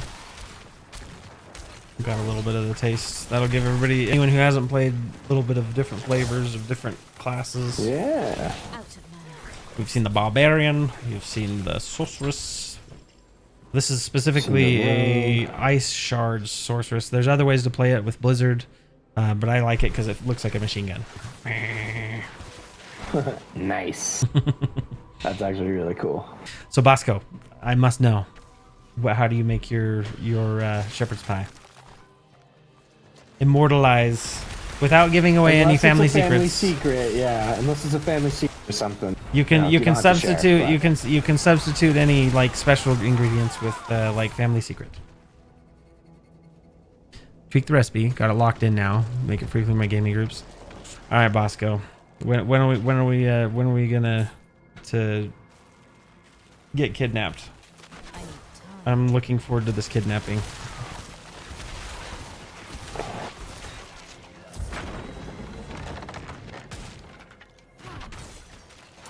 We had when I used to live in Idaho. There was a group that we had of a couple folks, and one of the guys, his wife, that was her love language, was like, what is it, gift giving or like food, type stuff. And so every time we would be there, we would have like a LAN party. She would always make like 12-course meals and like all kinds of stuff. I was like, shoot. You guys are always invited to the LAN parties. Standing invitation. Come with food. You get. I mean, like, shoot, yeah, like, I'll even give you, like, if you need grocery money, I will absolutely pitch in. Like, whatever you need. Let's get Wagyu. All right, sounds good. Wagyu. Trade secrets. Yeah. Ooh. Okay. Trade secrets, huh? Okay. Beer cool. on Rutabaga. Okay. Beer. Yeah, I've heard of doing the beer like suck into the meat and stuff. So Like, that would give it good flavor. gotta go with the Guinness, obviously. That'd be Also, delicious. when I eat shepherd's pie, it's always washed down with the Guinness. I don't think there's another way right? to eat it. That's true, especially at the Irish place we used to go to. Yeah. A place called McCool's, and they had the best. What was it called? Those fried pickles. I'd never had a fried pickle when it was like the entire pickle, but somehow like they made it full good. Spear. Yeah, it was good. No, I just remember we were there with a boss from our corporate office one time, and he ordered a black and tan, which is mixing a light beer on top of Guinness, and that's like blasphemy. I was like, oh my gosh, What are you doing? You can't be my boss anymore. How am I ever supposed to take you serious? Oh, Bosco, you're. Now I'm hungry. Slow simmered golden potatoes in equal parts heavy cream and butter whipped till soft. This is now we're getting into like the late night Food Network level. I swear, TikTok, Facebook, all of them, they know. I don't know if they think I'm a. Let's run back. That I've got the munchies or everything. Well, let's be honest, I do. Around 10 o'clock at night. Every time. I always have the munchies. I don't know when I'm never not hungry. I know. I'm like always looking for my next meal. Right. You know, I don't know. But I always know that's when it comes out. Like 10 o'clock at night. That's when my algorithm goes full food porn. It's like, hey. Well, you know what is good for that is a food anime. Yes. That will always make me hungry. Yes, 100%. There's something about the way it looks where it's romanticized. And of course, you know, it doesn't actually look like that when you make it, but man, it sells you on it. Oh, it's so good. It's so good. Like, for me, onigiri and like, what was the octopus balls? I can't remember what they call that, but like seeing some of them with that sweet like Asian barbecue sauce. Oh, ooh, yeah, so good, so good. Yeah, I agree. It's not healthy or summer appropriate, but man, it's good. That sounds absolutely delicious, Bosco. Oh, what's happening? Okay, I think it opened. There we go. Okay. Speaking of potatoes, so I was experimenting earlier because I saw again. This is. I was watching TikTok and I saw a really delicious baked potato recipe. But basically, what is they bake the potato? It was like a large Idaho-sized potato, not like a small russet, but like a big giant one. And they would split it open. They would mash it a little bit, and then what they do is they take a full like soup ladle full of like melted butter, and they would dump it on top of it. Then they would take some chives, sprinkled it on top of there. Then it was supposed to be like a I don't know what to call it, Hispanic food truck style, I guess. Yeah. And but then on top of that they put like carne asada and like the what's it called, the chorizo and some bacon. I love chorizo. And they put that on top of that, and then they like took like some sauce. I don't know what kind of sauce, but they sprinkled that. I'm imagining it would be something like a Taco Bell sauce, but better, or like an au jus, or like a, what do they call that? The dipping sauce you have for consomme. Yeah, like that, like drizzled over the top. Man, but I saw that and I was like, you know, I'm gonna try it, and I didn't. Of course, I didn't have half the ingredients, so I went a little bit simpler. I went with like a sour cream with the butter, and then I put a little bit of chives on it, and then I was like, you know, I want to put some cheese on this too, like a cheese would be nice. And I tried putting feta on it. I've never put feta on a baked potato, but it was freaking good. Yeah, going like, a little Greek. Yeah, like dump a little bit of feta on there with a little bit of like we have some of the fajita cheese, which is again is full of cornstarch, but You just kind of sprinkle that on top, and oh, it was that was money. Like that and a little parm. I was surprised. All right, so here's, I guess, new question. I gotta post that one in the Discord. If there was one food that could get you to climb without thought into a shady-looking van with someone attempting to kidnap you, what would it be?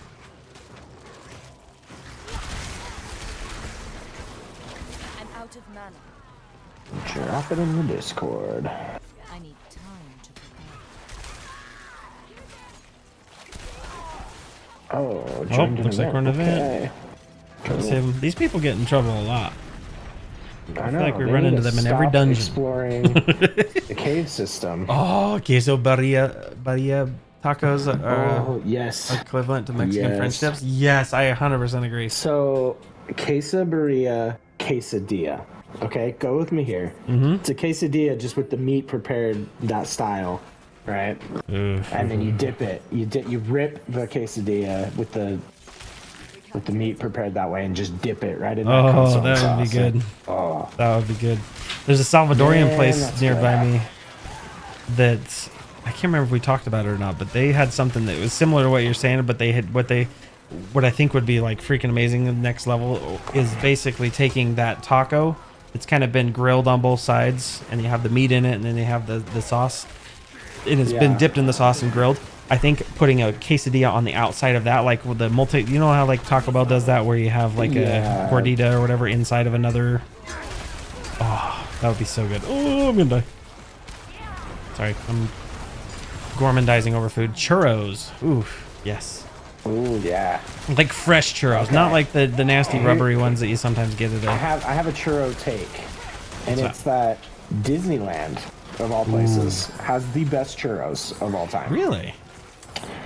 Yeah, and they do seasonal like churros, where they'll be like, last time I was there, let's see, they do like 5 or 6 different ones, Seasonal. depending on like kind of where you go. Okay. In the park, and I think the one that we had last time was like a lemon bar churro. Really? That sounds really good. I love lemon bars. They're so good.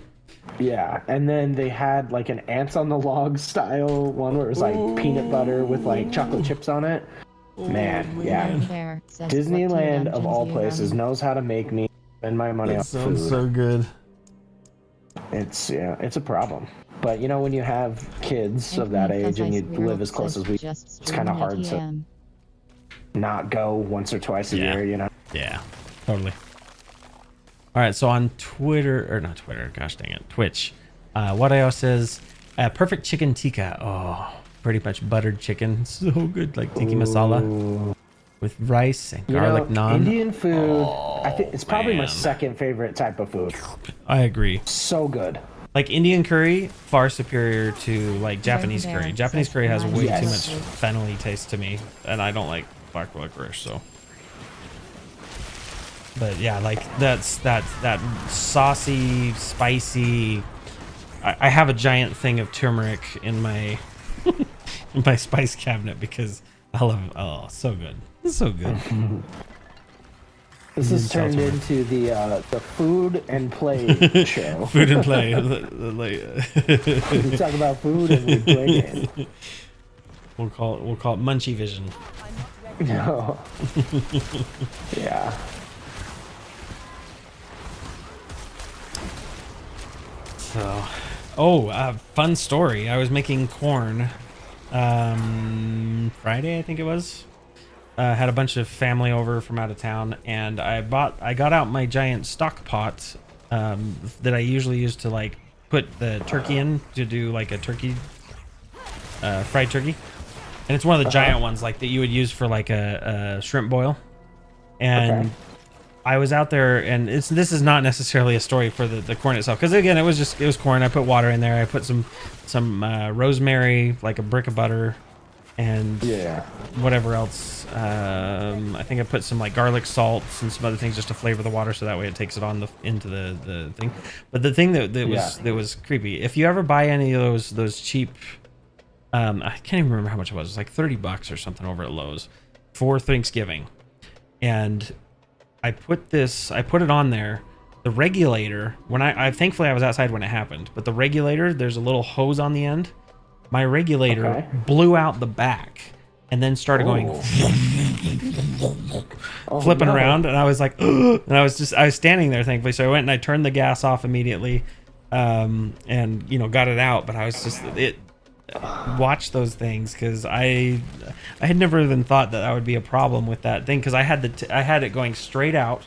It wasn't anywhere near the flame, and it was just like, I put the propane tank as far away from the fire as possible, and yeah, that was sketchy.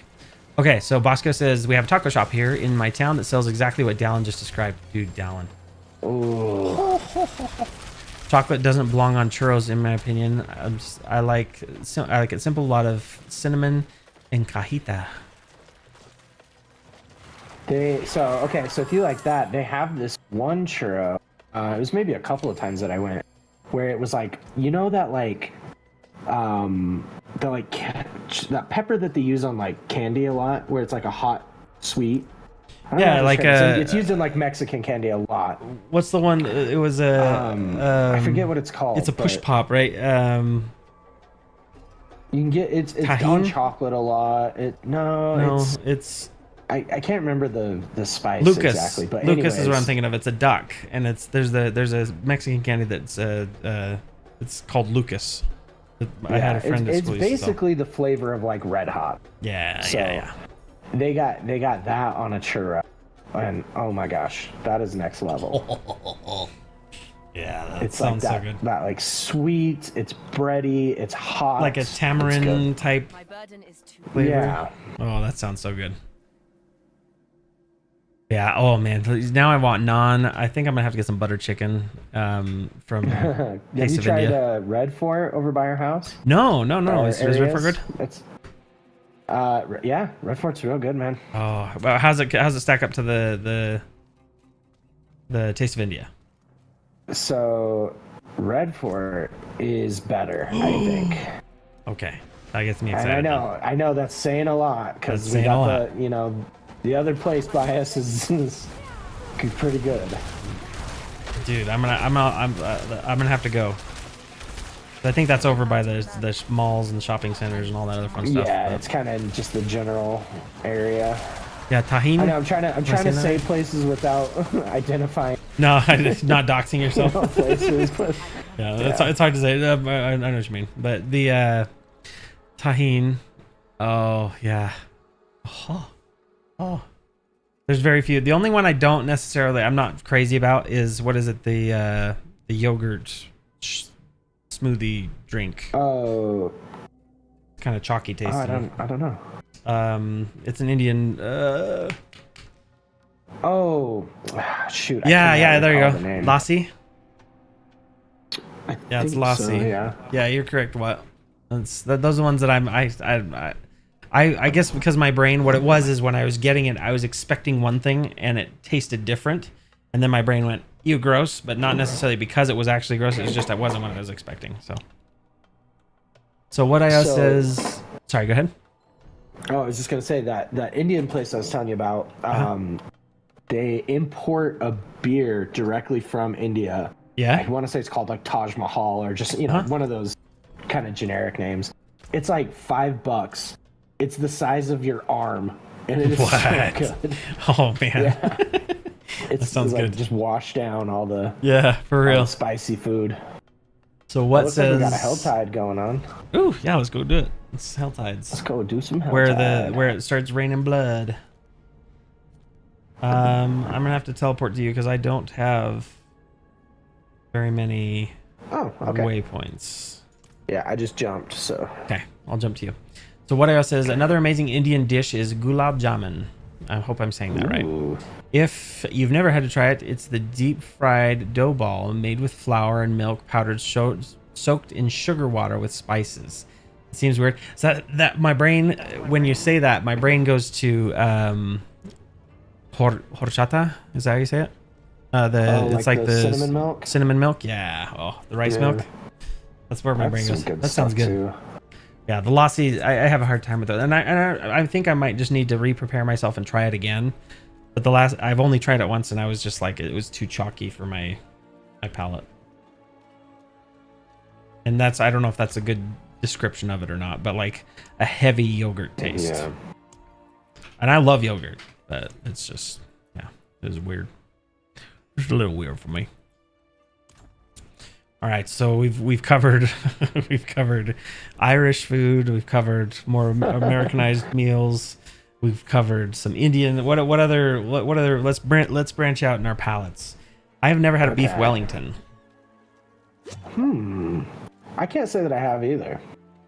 Perhaps because they talk it up, but I'm another hot take, and I'm sorry for anybody who might be British out there, but I don't see many foods that are like British specific that I've ever been like, oh, that looks really good. But they could be, and I'm just missing out. Like fish and chips is good. So I don't know what her relation is to me, but anyways, it's like an aunt. It's basically just an aunt in my family. Okay. She lives in the UK. Okay. She comes to visit probably once or twice a year. Mm-hmm. And while she's here, she just makes like traditional English food for us. And there's some things that are pretty good, some standout stuff, but it's pretty muted as far as flavors go. And that's not just her like not seasoning. That's just how the food is there. Yeah, no, that's how I feel too. It's like they don't go big on sweets and stuff. And if you watch anybody who does like let's try videos, there's this one gal that I think is hilarious. She does she loves ranch dressing, and she's very emotive with like whenever she takes a bite, and she's like, whoa, like this is I can't remember her catchphrase, but it's the same thing, right? I imagine that there's just different palates, different tastes, different things that you're used to. Some of them are more vinegary. Like if you ever do you like malted vinegar on French fries? Sometimes, yeah. Yeah, I like it on fish and chips. Yeah, fish and chips. Yeah. Yep. Makes it good. So what I always say is I've made beef Wellington before a couple of times, and while it's not terrible, I think it's severely overrated. I agree. I think it's one of those ones that's like respected because it's hard to make. Kind of like creme brulee or some of these others that might be a little more difficult to like perfect, but sometimes overrated. Yeah. People who can make good macaroons. Macaroons, that's a skill right there. Yeah. Like our old coworker, he used to tinker in that. Yeah. That's fun. Now we're in the dessert. We're in the dessert portion of our last 20 minutes of the stream. 19 minutes to be specific. So for the dessert, what is your favorite dessert and or complement to a meal that could be a nightcap, that could be any of these above? What is it that you think perfectly pairs with your food of choice? Man, I like just a nice cup of coffee. Nice cup of coffee. Do you And like I it don't black? drink a ton of Do you like it? Well, if I'm gonna go with like dessert, it's gonna just be coffee and milk, basically, just kind of like latte style. Yeah, but, I like that. Yeah, I mean, I don't drink a ton of coffee, but my wife is a coffee connoisseur. Nice. She brings all the good stuff in here. She says stuff that I don't even know what she's talking about half the time.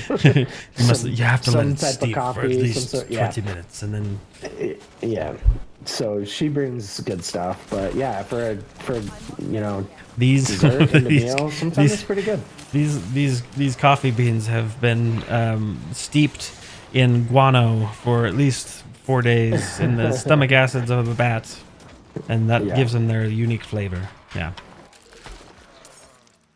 that's crazy. That's what about you? I tried coffee a couple times, but I don't know. I have a hard time with it because it's.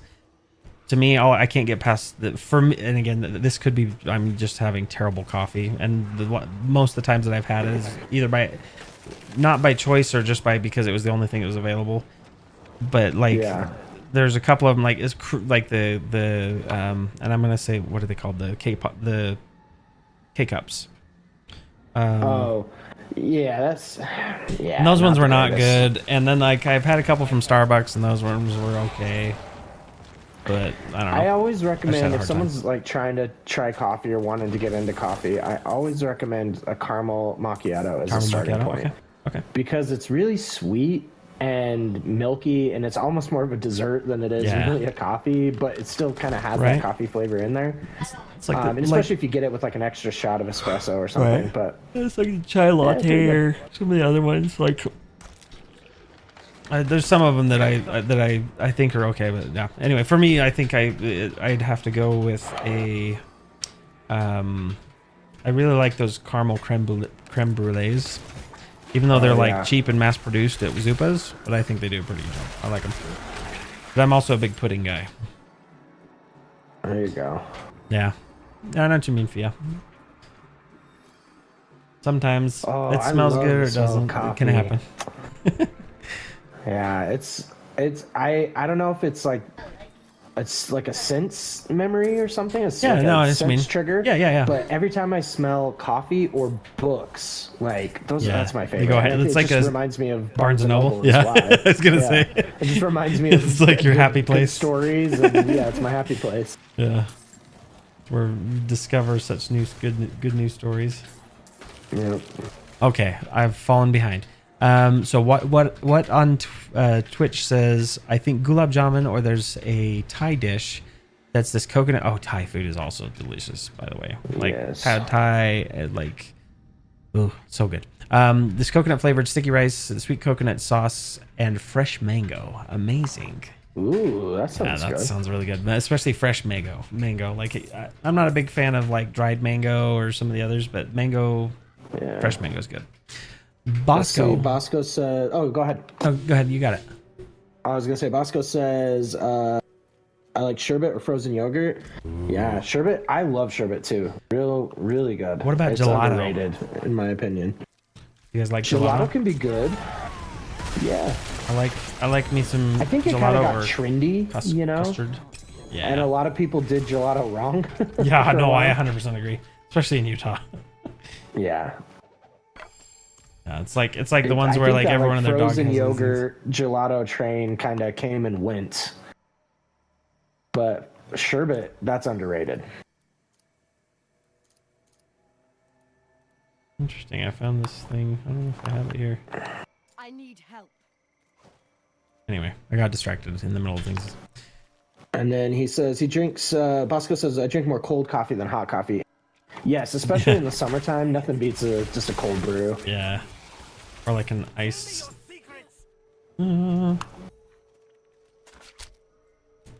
So let's see, fruity gelato. I agree, fruity gelato is good. I'm not a big fan of like chocolatey gelatos, but the fruity gelato is really good. Cafe latte, extra foam with cinnamon and half a squirt raspberry syrup was my fancy coffee drink. Ooh. It does sound really good. Okay, that sounds interesting. Becca likes, when she gets Starbucks, she'll go with the chai latte, cold cream, and iced, I think. Yeah, I think it's an iced latte. Because the first time I did it, I got it wrong. I didn't say iced. And she didn't like it. Nice.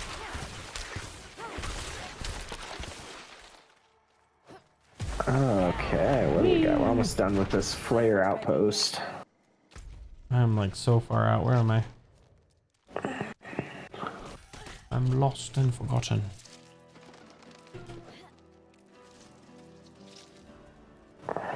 So, let's talk about how kids My burden is too great. are the best and worst roommates.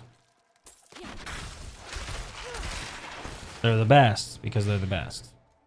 And they're the worst because when you buy a pint of ice cream and you put it in the freezer and you're like, I'm going to save this for later. This is going to be so good. And then you go in the fridge and you find an empty carton. Wasn't my fault. I know it wasn't your fault.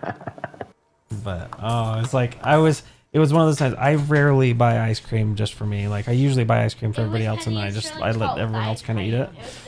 And I get home, and I'm like, I sat down and was like, you know what sounds really good right now? Like, Becca, we can watch maybe some Witcher, and I'm just going to have a bowl of ice cream.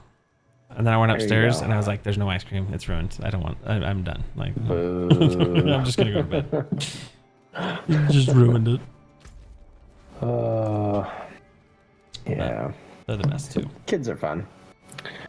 Yeah, my little guy just started taking some steps this week. Oh, that's fun. So now he's feeling pretty independent and climbing into everything he's not supposed to be into. Yep, So. yep, pulling off bookshelves. And He's his favorite thing these days is he goes in the dog bowls and he goes in the water and he'll just like slap the water and just splash it everywhere. It's so funny. That's so much fun. And it's constantly just a mess. Yeah, with our water, you know, there's like the water jug. It's basically a water bottle that's flipped upside down and it only lets water out as the dog drinks. Yes. So we have one of those, and apparently the one that we had got cracked on the top of it. And so when we woke up the next morning, and it's like one of the big gallon-sized ones or whatever. Yeah. The next morning, the whole the kitchen was just like covered in water. I was just like, what the heck, man? Like, where'd this come from? We also had one of those. Our little dog thought it was funny to like dig into the water part, and so he would just dig all the water out and just let it keep filling. No, and then, Mookie, what are you doing, man? We just have water all over. Oh, that's the worst. Yeah. Say, let's see, Fruity Gelato. I got it from a Kim Harrison book character's drink order, and I tried it. Now it's my go-to when I feel like being posh. I like it. I'll have to try it sometime. I'll have to try it. Some posh coffee. Raspberry. And honestly, like raspberry, it does really well in things. And I'm also a big hazelnut fan. I love the flavor hazelnut and things. Like if you've ever had a Tool cookie, essentially you take hazelnuts. So this is like confectionery confessions. What you do is you take a rolling pin, and Tool cookies are essentially, it's just basically a chocolate, what are they called?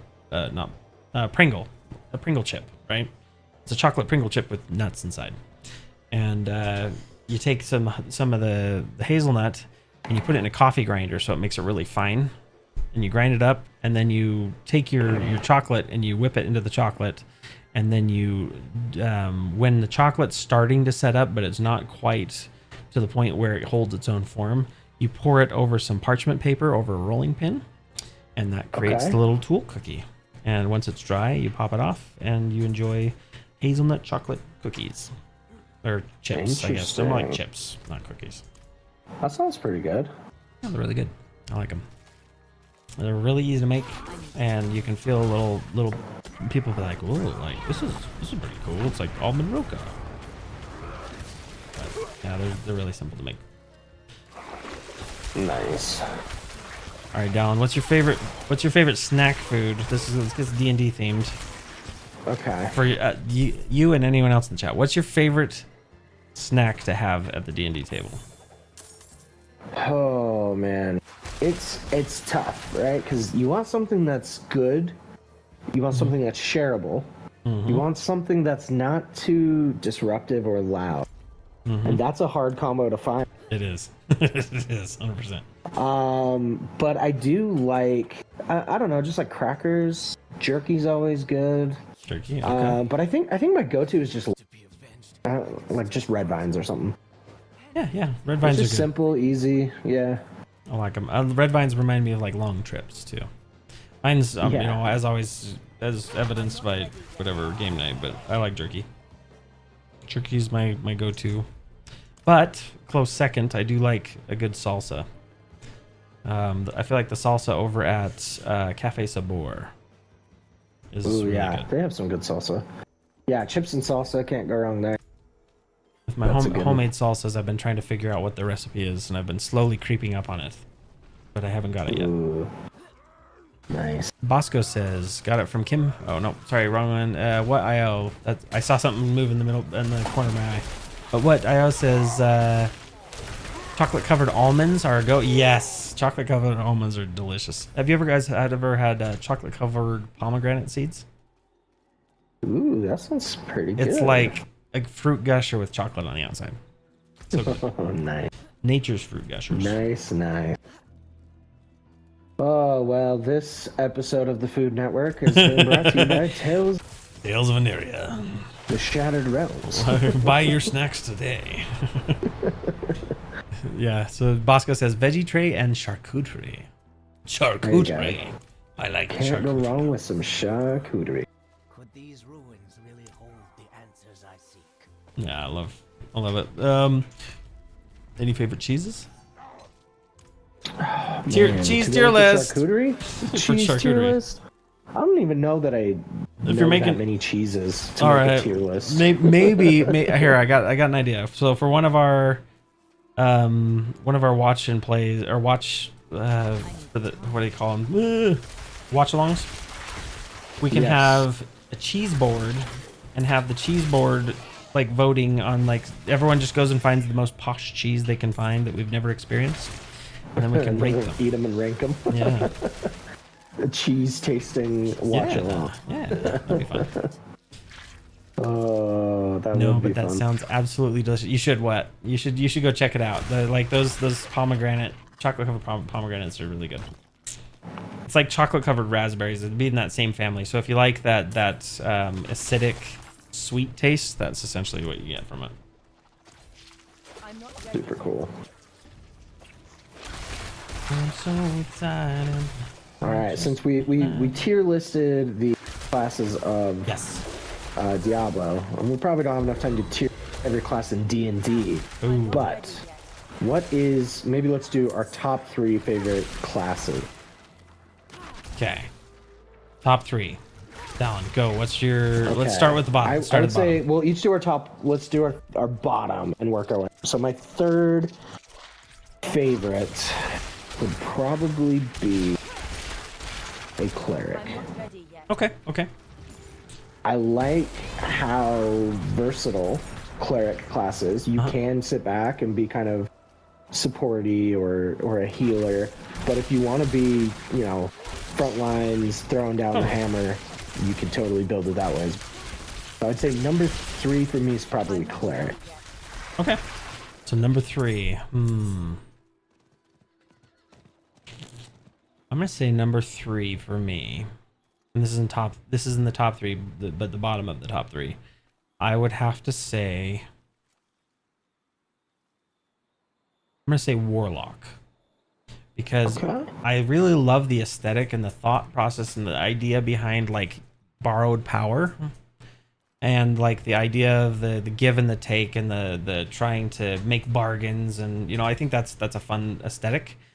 But it goes lower in that top 3 just because I feel like that they just don't. You get so many spell slots a day. It's like Yeah, the warlock is it's like like all or useful nothing. as a class. It really is. It's like take a dip to get a couple things, and then warlock. Yeah, because it's like, and I love running it. It's just like, okay, I've spent my 2 spell slots. Now I'm useless. Yep. If you guys have them in the chat too, feel free to pop them in. We'll talk those ones up. What's your number 2, Dallin? Number 2 for me is a bard. Yeah. Cannot go wrong with a bard. The bard. If we're talking variety, the bard is the ultimate variety. Jack class. of all trades, master of none, You but can still be only a better than skill master monkey. of one. You can be a swords bard. You can be a whispers bard. There are just so many ways to play it. You can be a song and dance bard. You can be a poetic bard. You could be an Exactly. actor. There's just so many ways to handle bard. And it fits in so many it's flavors such and a so many fun class. places. And if you want to do martial, like more fighting and stuff, you can do that. If you want to do more spellcasting, you can do that. Yeah, I agree. Yeah, that's my number 2. Number 2. All right, what about you? What's your number 2? Let's see. I can't say for sure on sorcerer. Monk's definitely not anywhere near top 10. Even if there were only 10 classes, it's probably even further down than that. Because I just don't like them. Barbarians are fun. Fighters are meh, just because I get bored easily with, click and punch classes. But that's also why I played in Diablo for the same reason.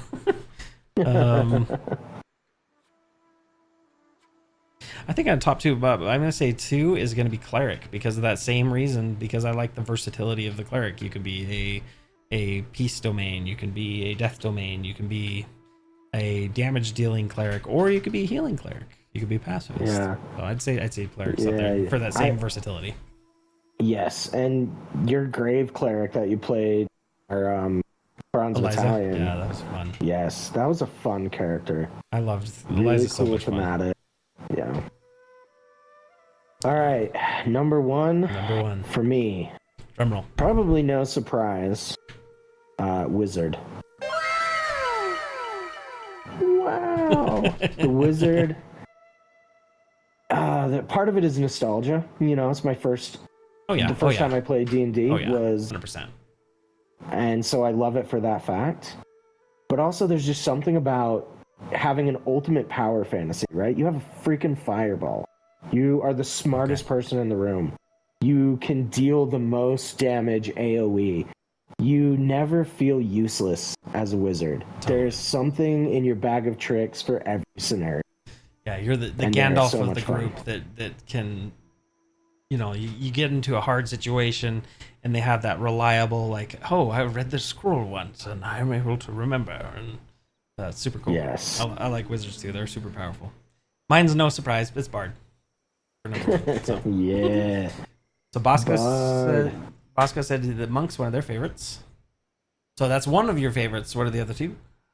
And then What says number 3, Barbarian. Many flaws, like bad scaling and somewhat blurring playstyle. I agree with that. But you love the concept that there are some awesome subclasses for RP and Power. I agree with that. And I really like, and potential spoiler alert, I like the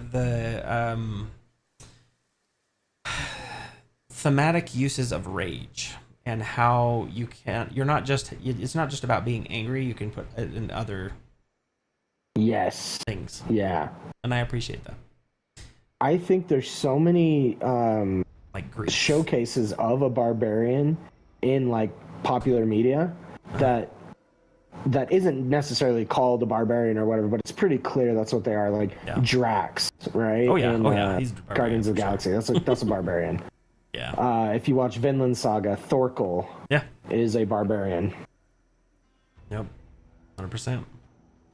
Let's see, so subclass RP power. So number 2, What IO says Warlock. Great RP with patrons. Love the work concept. I agree. Number 1, Wizard. Repeat what Dallin said. Yes, I agree. And Bosco, but man, loves the favorite is a bard and cleric.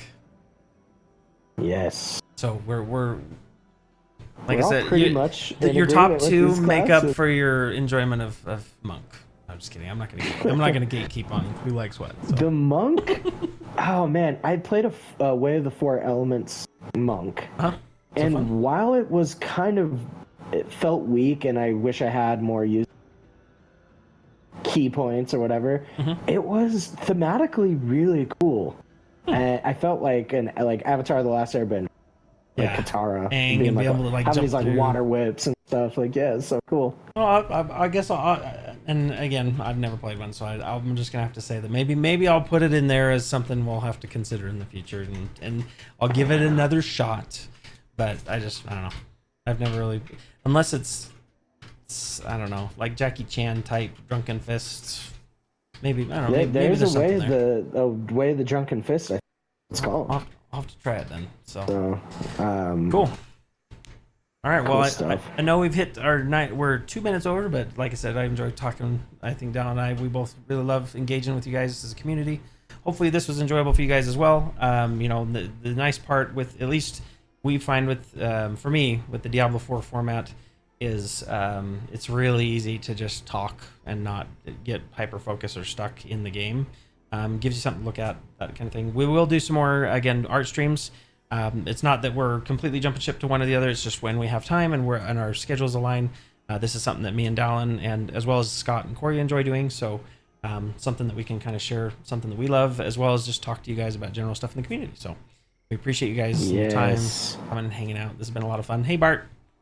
All cleric party. Yes, that would be a fun one. Dude, I would Death Domain clerics were really fun. I'm curious about the other domains. Yeah, again, thank you guys so much for coming and participating tonight. Sorry if anybody just jumped in. Dungeon Dudes did a video on this. So yeah, if you haven't, this is, again, if you guys aren't familiar, I know everybody here's pretty much there, but if you're watching this later time, this is Dallin, myself, we're from Tales of Aneria. We play in the live play, so if you haven't seen that, check it out in the description. Also, we have our Patreon, we have Discord, we have merch, we have all these different things, so we appreciate the support. However you decide to give it, even if it's a thumbs up and a subscribe on the channel, please do so. We really appreciate it, any and all support you guys give us, and we love engaging with you guys as a community. So Forge, yeah. 4G. 4G. So good night, everybody. Thanks for coming and hanging out, guys. I appreciate it, guys and gals. It's been fun. So we'll catch you next week. Yeah. I think Scott and Cory are going to be doing minifigure painting. Yep. Next week. So. Do some minifigs next week. So thanks again, everybody. Have a great weekend.